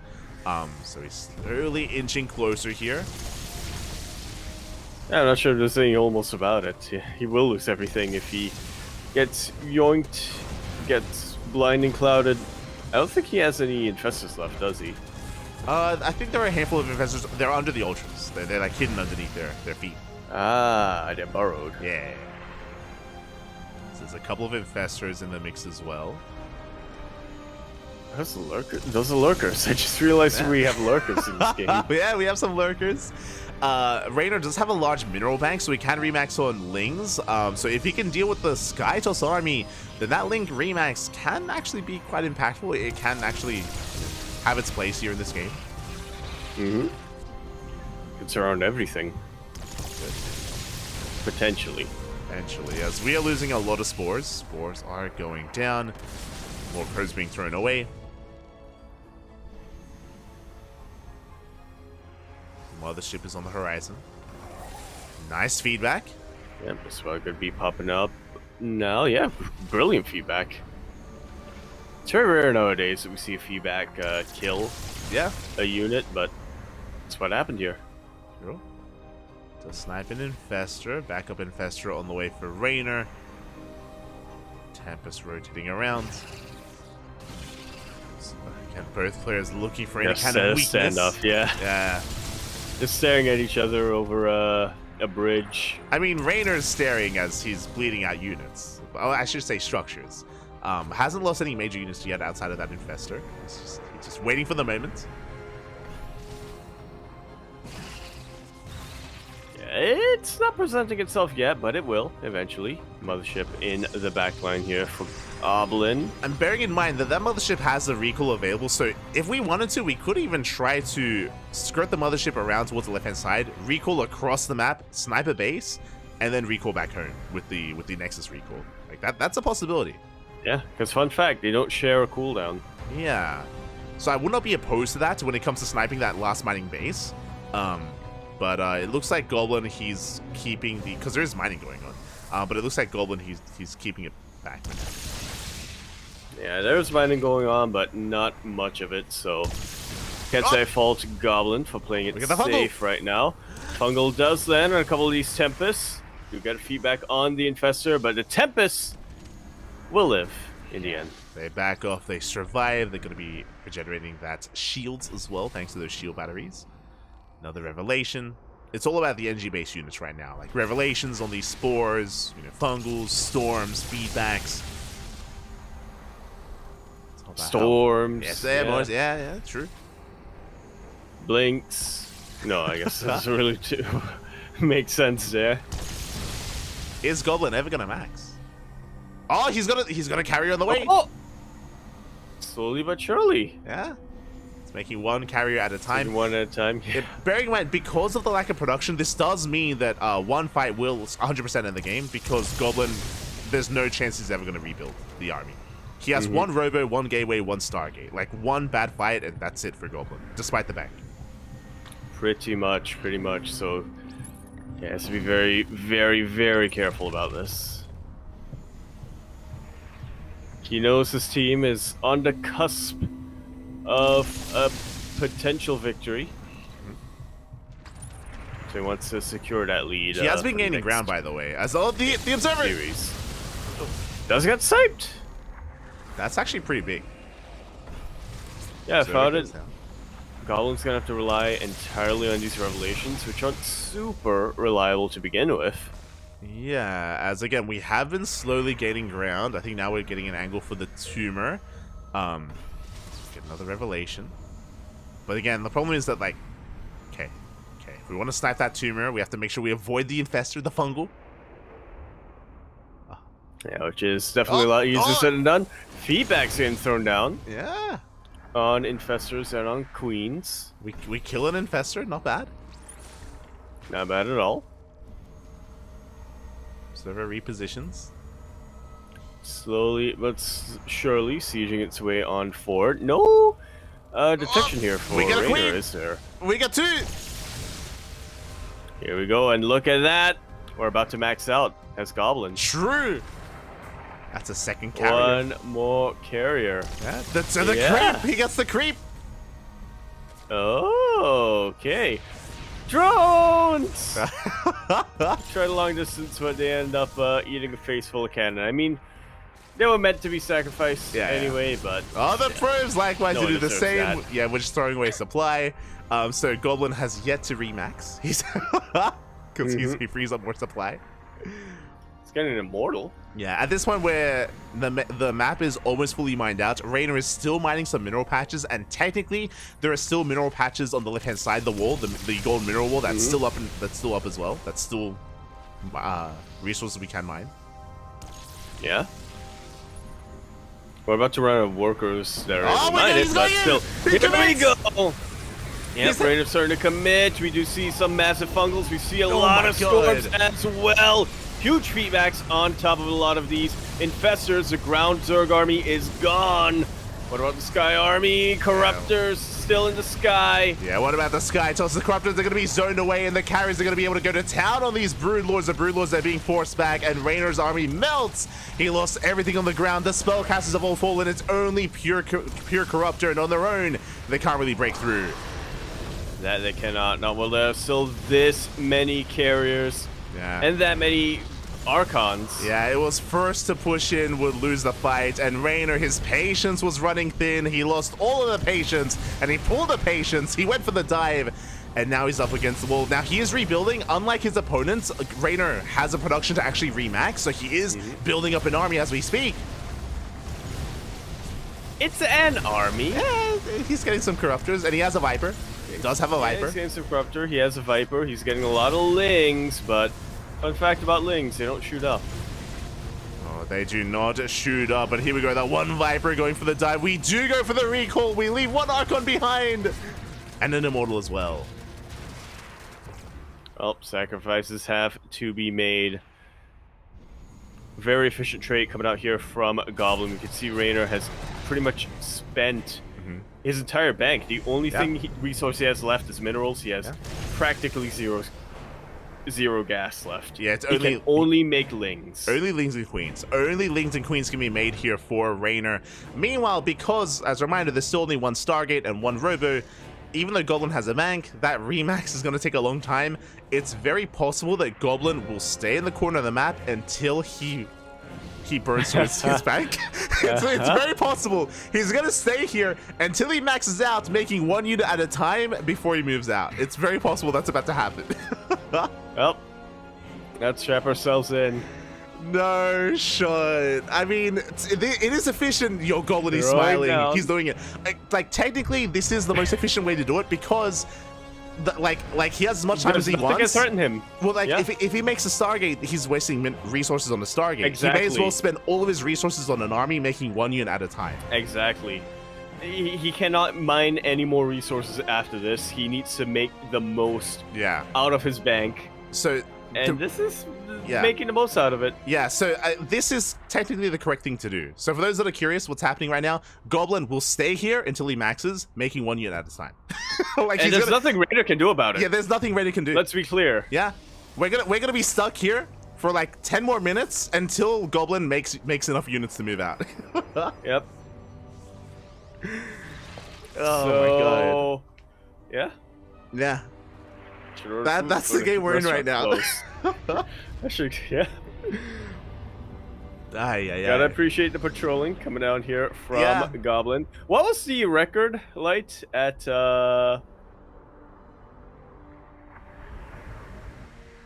What do you go? What record? Whatchamacallit? God, what was it? It wasn't. You're talking about What's Mana versus I almost said No, Fire. no, no. That one's way too long. That was Yeah, Mana yeah. versus Firecake. I think Fire that was Cake, like yeah. 4 hours, 6 hours or something. Yeah, like it that. was long. What was the record at Ozland? Oh, Or not Ozland, Ozchamps. ANZ Champs. There we go. ANZ Champs. Oh, that was. Oh my God, was that an hour? Or was that more than an hour? That was like, I want to say we reached over an hour and 5 minutes, an hour and 10 minutes, something like that. Yeah, that was. What was that? Risky versus T-Bull in ANZ Champs. I think that was what it was. Yeah.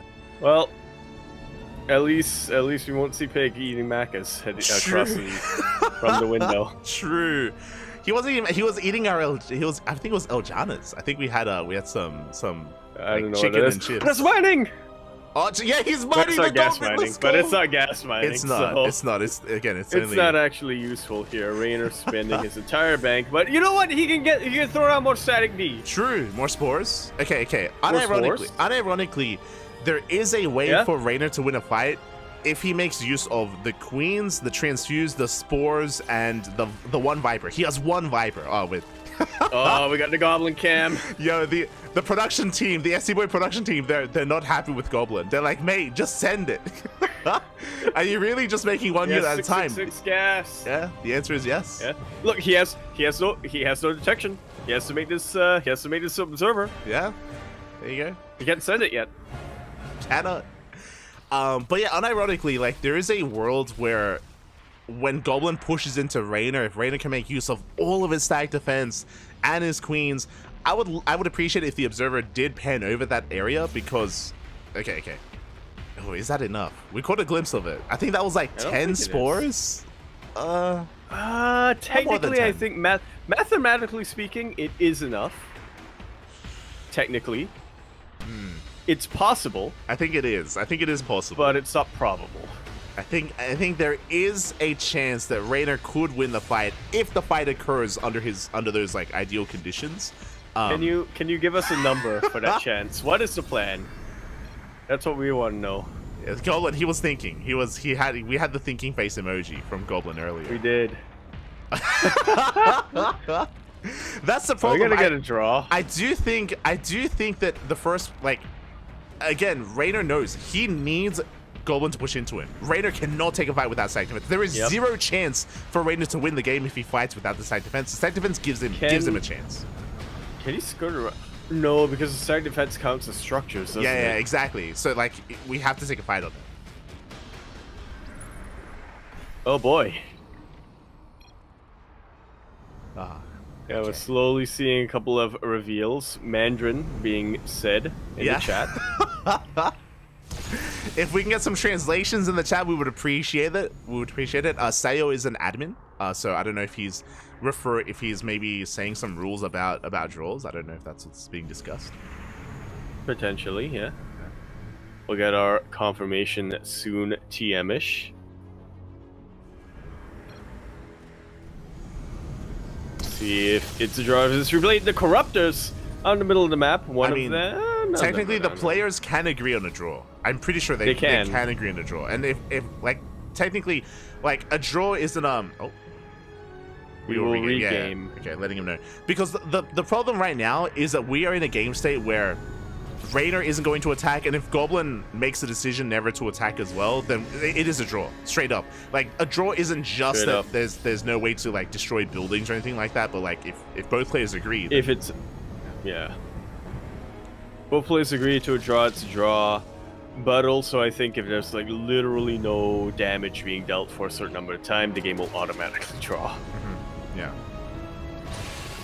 Like if we reach like a stalemate of if anyone attacks they lose, then I mean it has to be a draw at that point. But Goblin is moving out. He's pushing. Yeah, starting to push forward slowly but surely. He doesn't quite have full eyes on that Corruptor army.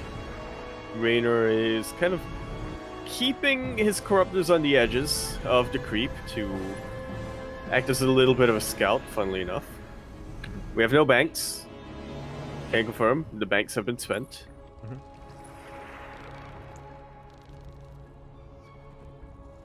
So we are rotating around. Rayner could try to make another structure. he has some drones and he is supply blocked, so that's why I'm saying that he could afford like a couple of spores if he so chose to. Lings getting ready first round. Lings, they can shut down. Okay, if they shut down these High Templar and they force out the storms, then I think that Raynor can win this actually. Goblin has to be very careful. Both our players have to be very patient about this. Which they are, being patient. You gotta give them credit for that. Yeah. I'm not opposed. I do think that maybe the correct call here is to call for a draw. Because I think I'm now in the camp that, like, if Goblin tries to attack into this, he's gonna lose. But we'll see. I don't know. I think the correct move is to go for a draw. But it's not the... It's a move that is... How can I say this without sounding mean? Yeah. You know what? I'm gonna go for the mean answer. It's a coward's move. Yeah, true. I do like this from Raynor. I think it took him a little bit too long, but he has to reposition. He needs to make sure that his side defense is in the best position possible, not to be abused by the Tempest. Otherwise, that's what Goblin can do, and he can just pick away at these buildings one after another. I do think that we have to pull away further back. Actually, I think these spores are still a bit exposed. But we can see Raynor getting ready. Yeah, getting ready for a potential aerial surround. One more spore goes down, and once again, there's no way for Raynor to rebuild them. Goblin's cornered himself. Has he? He has. Like, he isn't a really... I mean, he can recall. He can always recall out of here, but... Can Raynor... Oh, no. I was going to say, can Raynor go for the structure kills, but I feel like once Raynor rocks up into bases, that's just going to be Goblin's... That's just going to be Goblin's cue, right? To just get on top of all of this. Yeah. Spores, they're getting more value. They're picking up more free units. Again, I don't know if this is the best position for Raynor's side defense to... Oh, he's getting units for free, is what I meant to say. Oh, okay. My apologies. I don't know if this is the best position for the side defense to be, just because, again, we can do this. We can nibble away at those spores. Yeah, I'm liking this from Raynor, keeping the Viper with the Overlords to make it just a little bit harder for Goblin to target them. Like, if we can snipe these High Templar, then we can go for, like, the Parabomb, like, Corruptor stack. But, like, these storms are brutal. Like, that's why earlier I was a little bit afraid that Goblin would be surrounded. Now, that isn't really possible. Like, Goblin has wedged himself in an area where, like, he can storm 2 choke points. So it is going to be difficult with the Lings to engage. Yep, a couple of good feedbacks on the Queens, yeah. A little bit of storm as well. Yeah, Raynor, you can see he's setting up for the surround as well. Yeah, setting up those Lings in the back line. And yeah, it's gonna be very difficult to try to snipe these storms, to say the least, or snipe these High Templar, to say the least. But you know, maybe if the Lings somehow find an opening. We get a good Tempest. yoink. Very valuable yoink. Yeah, good start. We do manage to yoink a Tempest here. You can see Goblin repositioning once again, getting and chipping away at those spores. Jesus. Those transfuses, man. Up! Helping out a ton, but here come a couple of feedbacks. Queens paying a price for it. Only 3 Queens left of energy. Yeah, likewise, though, the High Templar also running out of energy. I think we have 2 storms. I think... Oh, no, I think we have more than that, actually. Like, I'm trying to keep an eye on the High Templar. We have at least 3. Yeah, energy counts. Because as soon as we run out of storms, like, as soon as we run out of energy, that's when Raynor's going to pull the trigger with those Lings. Yeah, send the Lings in, deal with the ground army, and then send the Corruptors to deal with the sky army, because without Storm, it's going to be very difficult for Goblin to engage into this. Good feedback, but good yoink as well. Yeah. Tempest count starting to thin out. Yeah, we get a second Tempest, and even though the feedback was decent, the yoink still went off, and the Viper survived. Yeah, that's all that matters. Yeah, so the Viper's going to be gathering up energy once again, if we can do this. Oh, not a lot of storms left, though. And the problem right now that what just happened, we just cleaned up all the side defense. All the spores, they all just went down, and now Goblin can push forward. Now there's nothing to keep him at bay. That was the thing that was holding the line for so long, but it looks like Goblin is breaking through. and we may be on the cusp here of the final fight of the game. Yeah. Let's just slow down a little bit and be patient once again. But no, I think Goblin realizes that there's not a whole lot that Raynor can realistically do at this point to keep him at bay, so he's just going for it. Well, we get a High Templar. Ah, He's okay. going for it. He's going for the Ducklings dive. can come in for the full-on surround. Storms blanket the Lings. That's all the storms. That's it. Is it going to be enough? It looks like it just may be. Yeah, that's all the storms. We sack on the carriers, and it looks like Raynor, he barely will kill everything. He shuts down every single unit in the sky, every single unit on the ground. Again, there were not enough storms. There was not enough anti-air. Very patient play out of Raynor, and he has done it. Goblin has zero supply. Wait, hold up. But he has all these cannons. We can caustic spray them down. Can we? We can. Can we? We have queens. We have shield batteries. We're fine. Are we? Goblin That's saying what we're you can't kill my about to stuff. find out. Technically, we can they're queens, right? There are queens. If queen survived, then we can destroy one building at a time because we can transfuse. And yeah, you can see the production tab on the top. 4 queens, so we can do this, 100%. If there were no queens, then sure, but queens are pushing forward. Yeah. Raynor wins. It takes time, but Raynor wins. Yeah. Does he? Yeah. I think Raynor, he wants to. Yeah, exactly. He has transfuse. Like I don't think Goblin knew about the queens. Yeah, there it is. GG. There we go. GG is called. Raynor going to be tying up this series 1-1 and tying up the overall score 2-2. GG, well played. Some people asking why is Goblin still in the game. Goblin didn't know that we're queens. Because we still had queens, we can transfuse, which means that even though cannons would shoot the corruptors as they shoot the cannons, we can still maintain ourselves. Like Raynor, he had it. He had it. Yeah, slowly but surely. And sure, even if there's no queens, like you just regenerate over time as well, right? Like, yeah, exactly. Yeah. Like Zerg units, they just regenerate over time. It takes longer, but yeah. GG.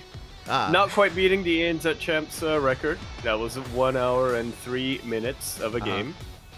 But pretty close. GG. Off by just about 5 minutes. Yeah, GG, well played. With that, yeah, Raynor again, he needed the perfect surround, and we were keeping an eye on the High Templar. Again, Storm was a resource, and eventually we ran out of storms. We got a full surround. That was a very patient play here, and well played. Well played. Yeah, very well played.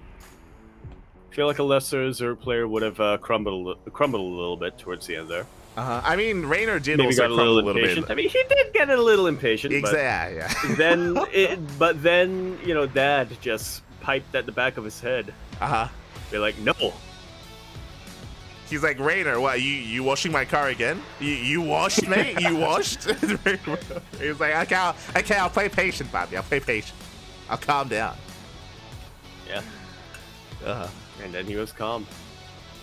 And then there were 2. And then there were 2. Here we go. We're getting ready for the final best of 2 of the... actually, yeah, the final best of 2 of the series. Final best of 2. If this goes 1-1, we can go to the ace match. We can.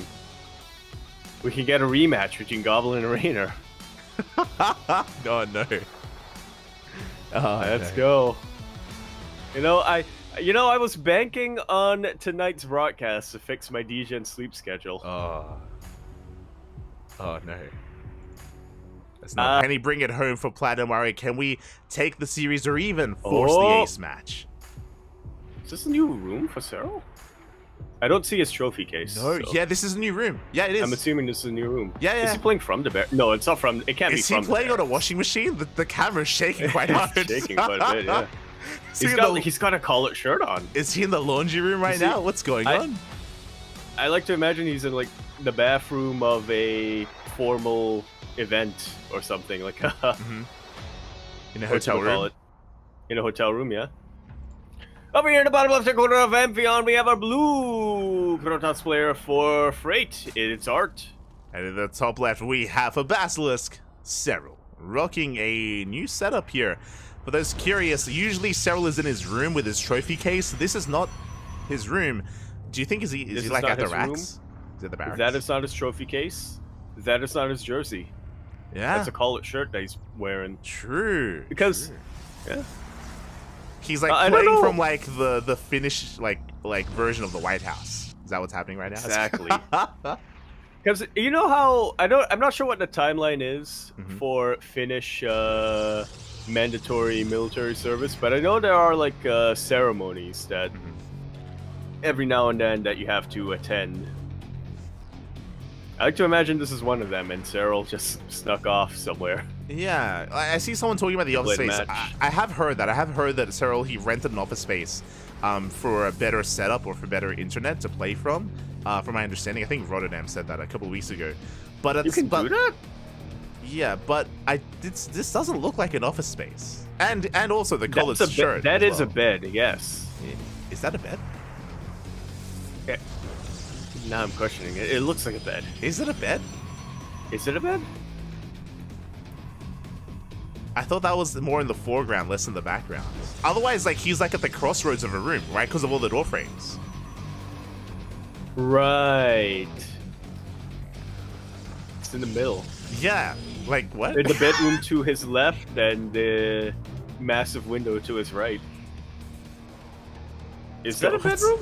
I don't think is that a bed? I don't think that's a bed. I think that's closer to I don't think that's a door frame. I think that's like a shelf area, right? Like right next to him. Am I crazy? It looks like a bed. Or it's the bed in the background. Yeah, I guess. In the background, because it's low. But if again, like if like that's a shelf would be higher, right? If that's a door frame, then where is Cyril sitting right now? He's that like is sitting in the middle of like frame. Yeah, that is in fact a door frame.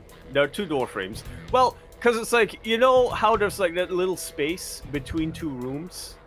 Why is he playing in a space in between? Why not in a room? That's like I'm pretty sure he's in a room. Well, he's not in a room. That's the point. He's between two rooms.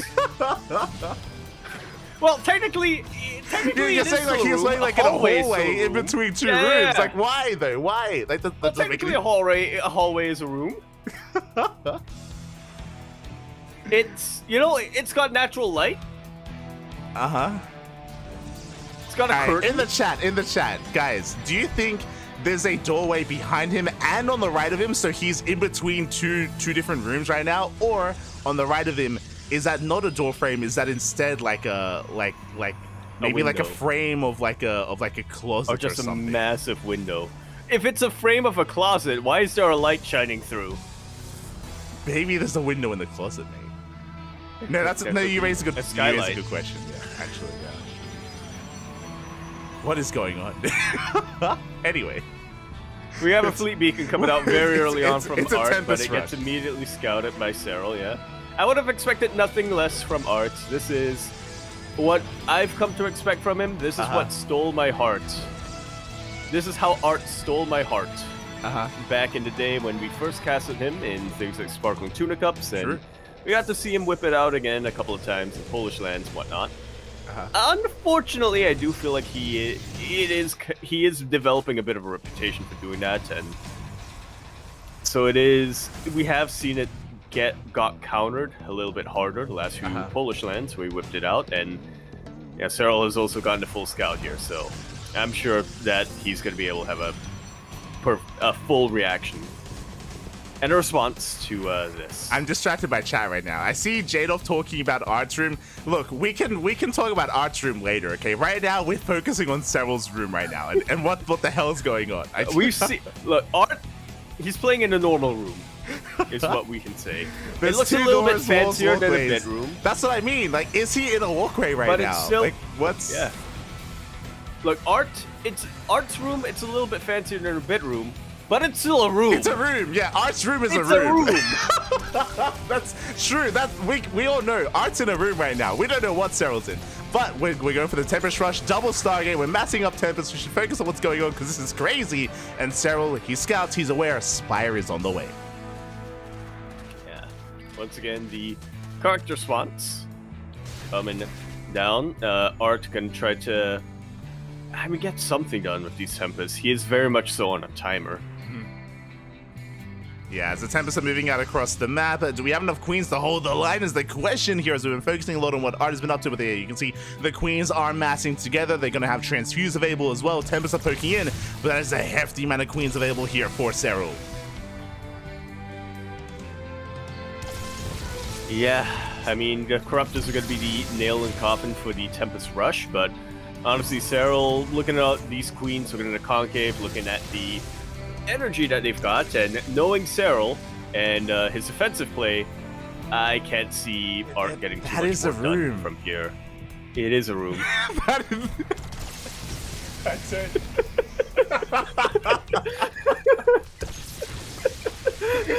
He sits outside of the building. Serral does, yeah.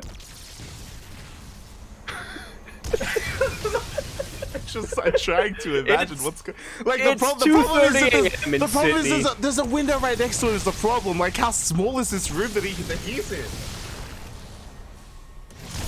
Well, it's not a room. It's a hallway. I think it's what we established, right? Alright, the Tempests are catching a couple of queens. Queens are going down. So far, the Tempests they stand strong. But we have Corruptors. Corruptors are on the way, and with the arrival of the Corruptors, we can just completely shut this down. And sure, we get another queen, but the Corruptors are massing up. There's also going to be Transfused to help support them, and RG has to get the hell out of here. Every recall does get spent, and thankfully he is able to keep all of his Tempests alive. But unfortunately for him, that's going to be the end of this, and he's pretty much stuck back home for quite some time. Serral scouting around with his Corruptors, trying to see if there are any openings, if he can catch a couple of these Tempests, if any of them get rallied across the map. Shiva, you're understanding why my brain is... No, here's the thing. You would be surprised, Shiva. I have seen listings for houses that do have desks at the end of hallways. If Serral is renting an office space, like he doesn't need to go for this where he has to set up in the middle of a hallway in between two rooms. That's what I mean. Like he's like, well, like maybe why? It's a feng shui. Because it's a feng shui. Okay. Because he's figured out, he's done the math, he's gotten the ruler and the stick. And he's found out that it's the optimal location. The optimal location. Do you think like? Do you think he went into the office space, and we're collapsing on the army, by the way. The sentries are going down, the soldiers have to retreat. The Tempests once again, get the hell out of here. Do you think that Serral, he got the office space, and he like went through the building, and he just found the most optimal place, like with the correct like climates, and like there's no like draft from like the window. Sun, and that's the reflection of the sun, depending on the day, depending on the time that he ladders most, right? Like, and he decided this is where I'm setting up. Doesn't matter where it is in this building. I'm setting up right here. Yeah. Yeah. That's what I'm saying. We're collapsing on the Tempest until he's going to shut this down. The Tempest are falling. Yeah. The Nexus as well. GG gets called, and Serral will take game number 1. In signature. No, that's a window behind That's a window. That's a glass. No. That's a glass, like, Door or mesh? Wireframe? Yo, that zoom in changes everything. Okay, now That's zoom now we're in. questioning things. Yeah. Yeah, that's not okay. Okay. It's like an enclave at the bedroom, and he has a balcony behind. That's a balcony. that. Yeah, that's a balcony behind. That's a balcony. Yeah, that's a balcony, and he has like an enclave. Yeah. So there's a balcony behind him, a room to the right behind him. A bedroom. Okay, which means that is a bed. Yeah. That is a bed. It's a little enclave here. It's his little, like, gamer space. Okay. That he has isolated from the rest of the house. We're good. We're in a room. We're in a room within a room. We're in a room within a room. We're in a room within a room. You go into this room to get to the other room. Which, yes. Yep. Yes, exactly. But like there's space on the look, he just looked over. There's space there. There's space on his airspace. Yeah, on his left. On his left. On his left. All right. There's a chair behind his chair. Yes. there's a chair behind the chair. There is a chair behind the chair. Yes.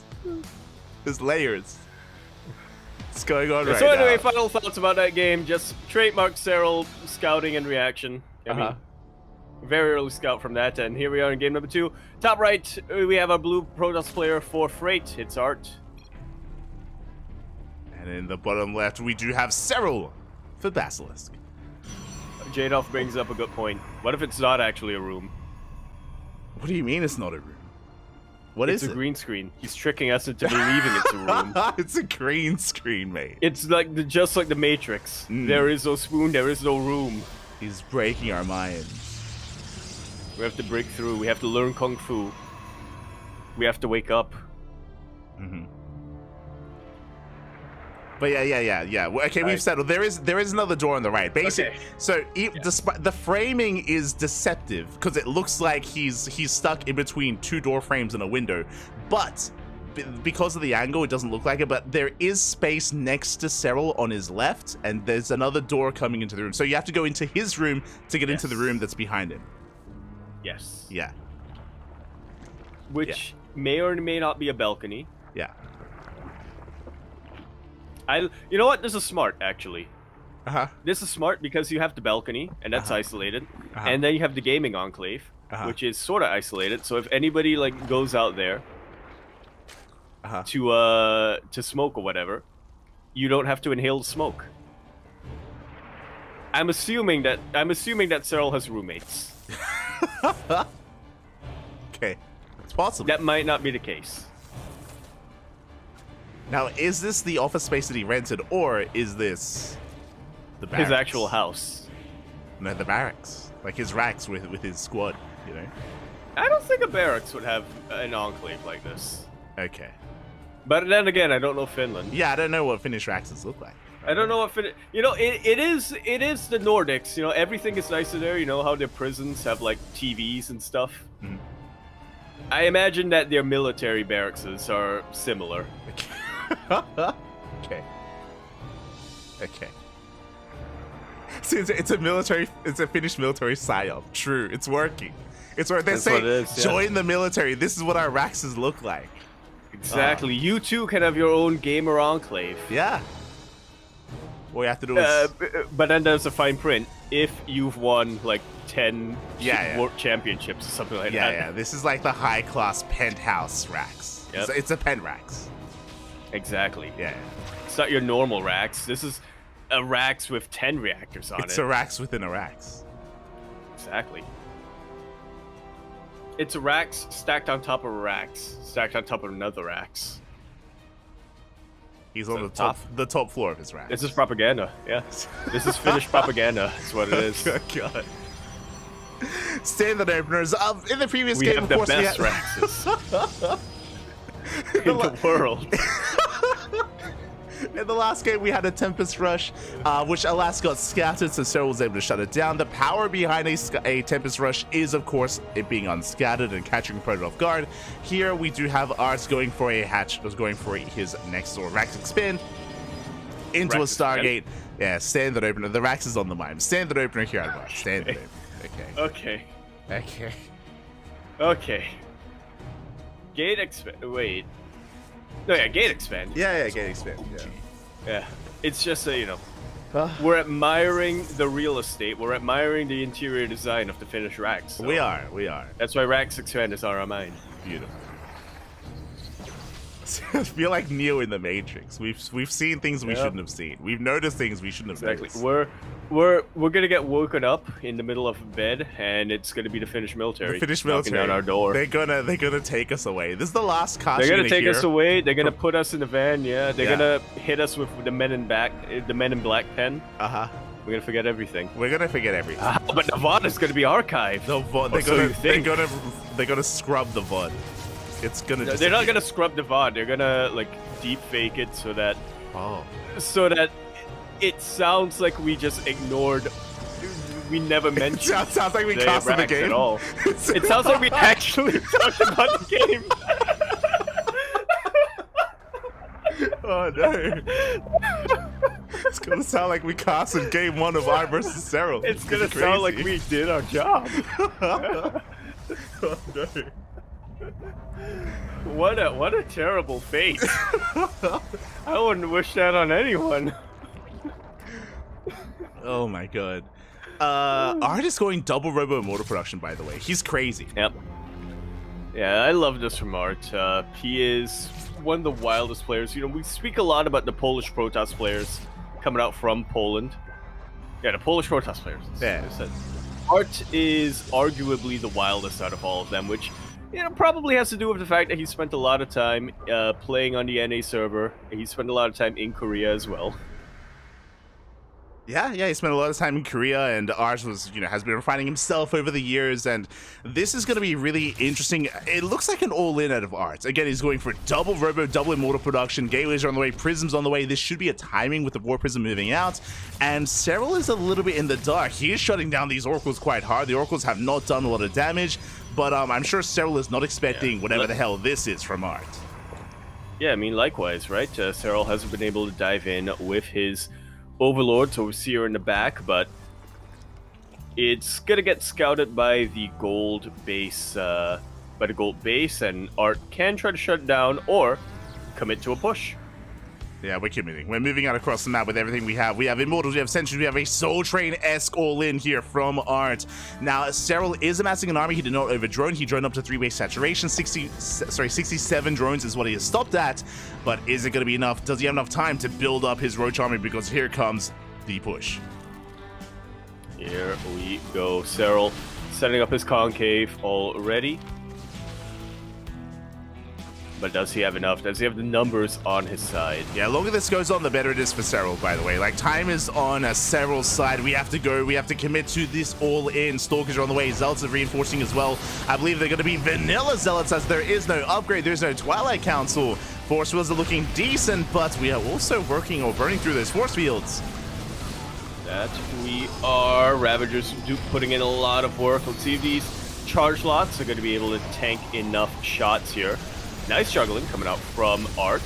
Yeah, nice juggling, but we're overwhelming the army. We're getting on top of the Prism. The Prism goes down to the Queens and to the Vials. And with that, there's almost nothing left. We're down to 2 Immortals, down to 1, and soon to be down to none. That's, yeah, all she wrote. GG's called. Cyril gonna take this 2-0. Gonna take the victory for his team. 4-2, 4-3, 4-2. He has multiple chairs behind him. He does. Did you see that? There's like 2. Is it? Yeah, like there's. Or is it just one big one long chair? It could be one long chair. I imagine that's where the angel and the devil sit on Cyril's shoulder. Right behind him, both of them trying to egg him on. GG, well played. Congratulations to both Cyril and Basilisk, as they will claim the series and they will walk away victorious. But a shout out to Platinum R8 because both Nickish and Goblin popped off. Nickish, he was able to take game 1 versus Trigger. Goblin almost 2-0'd Raynor. There's a world out there where he 2-0's Raynor. That final game was so close, was so clutch, could have gone either way. Really could have. And yo, if he did take him out, we would have forced the ace match. Very, very close. I do feel like Platinum R8 punch way above their weight here in this series against Basilisk. I mean, hardly anyone was expecting Nikic to get the 1-1. It was literally only 2 people in our prediction game. So exclamation mark Discord in the chat if you would like to join that. I mean, we're reaching the end of it, so yeah. Not sure what you're going to get out of it, but for the next season, yeah, literally only 2 people in our prediction game predicted the 1-1. Everyone else was full 2-0 for Trigger. A couple more people predicted a 1-1 for Goblin, but for Goblin versus Raynor. But obviously, game number 2 getting that close, it could have been a 2-0 from the side of Goblin. Yeah, not gonna lie, I was so close to picking 1-1 for Goblin and Raynor. I think I went 2-0 for Raynor, but I was so close to going for the 1-1 just because Raynor did go on a vacation to Malta, right? He took some time off, and we have seen Raynor smudge to Protoss in the past, and he was smudging this series, but yeah, like impressive stuff there out of Goblin. Really impressive. Yeah, you actually thought about this stuff? Okay. we predict things very differently. We do. I'm learning. We do, yeah. What do you predict by feeling, right? Exactly, yeah. Yeah. No. Well, yes, but it's not just my feeling. Okay. It's also the feeling of the spirits and the ancestors. Okay. Do you like light an incense candle? Do you like? I do. You know. Harness. I harness the energies. I look down. I say to my gut, "Yo, gut, what we feeling?" And my gut says, Goblin, he's a good boy. Yeah. Wait, Yeah. did you predict 2-0 Goblin? No. Okay. Okay. What did you predict? Predicted 1-1. Okay. Let's go. Let's go. I predicted a 2-0 for Trigger, though, so. Yeah. Yaku, the goat, does it again. The prediction goat. Yeah. Okay. There we The go. prediction pug, if you will. Yeah. Art, though, let me down in my prediction here. I love that in the chat. There's like, there are 2 chairs? A bench? No, not a bench. It might not be 2 chairs. That's the thing. Chair. It could just be long one chair. big chair. Yeah, one long chair. Yeah. Could be. Yeah. Okay. How do you predict in Discord? We have a channel. Okay, for those that are curious, we do predictions in Discord, where we keep track. It's like imagine like fantasy football, but kind of. But no, not really. Like fantasy it's like team league. it's like fantasy team league, but not at all. And we have been predicting throughout the entire season in our Discord server. Yeah. We're just predicting. We're not doing trades. We're not like putting together a team. But we are, in honor of the most legendary fantasy team league pick or run, we're having a special award this season for our own prediction game. It's the Dean Award. The Dean Award. There you go. Yeah. There's a lot of history behind Originally called the New York Knicks Award for worst team that was trying to be good. Yes. If I remember correctly, it's it's how Wax Angel described it. Yeah, worst team trying to be good. Yeah, that was some good times.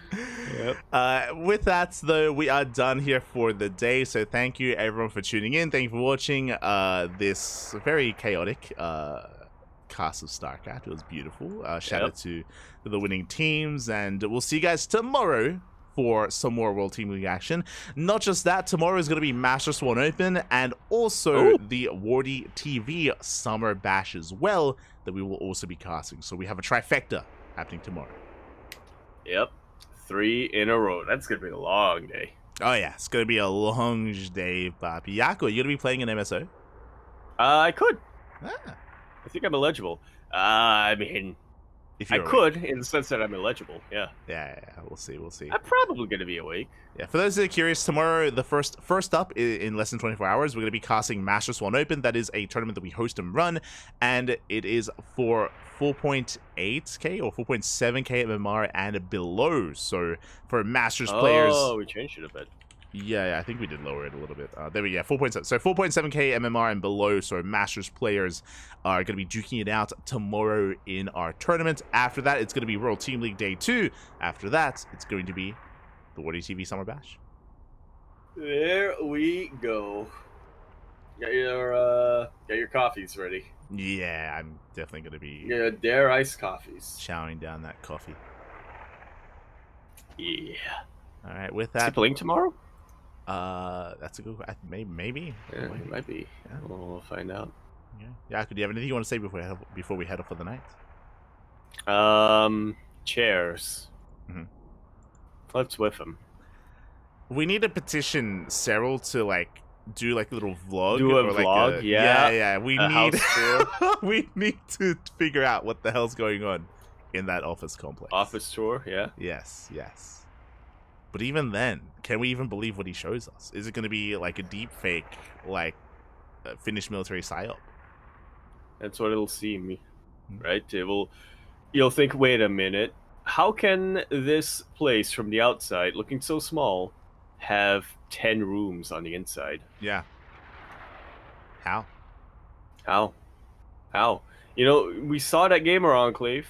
Why is it that in this video it has a pool and like a jacuzzi and whatnot, when we've seen in the webcam footage all it had was a balcony and 2 chairs? Yeah. You know what's going to happen? He's going to show us his room, and when he shows us through the tell, there's going to be no chair. Exactly. Yeah. That's our... What is it called in Inception? That's the spinning top. wheel thing. Yeah, the spinning top. Yeah. It's keeping us so we grounded. know. Yeah. This is not fake.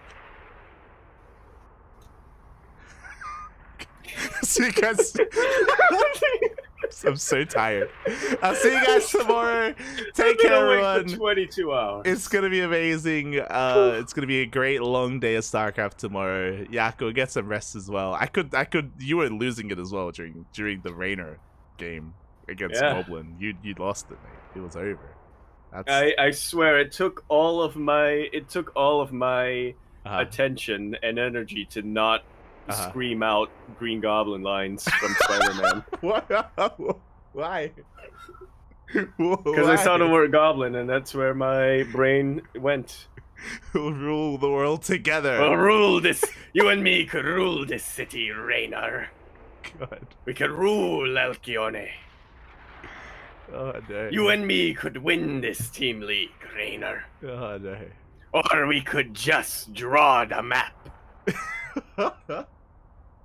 Alright, we'll see it. We'll see you guys next when we see Bye. ya. Bye. Bye. Ciao. Bella.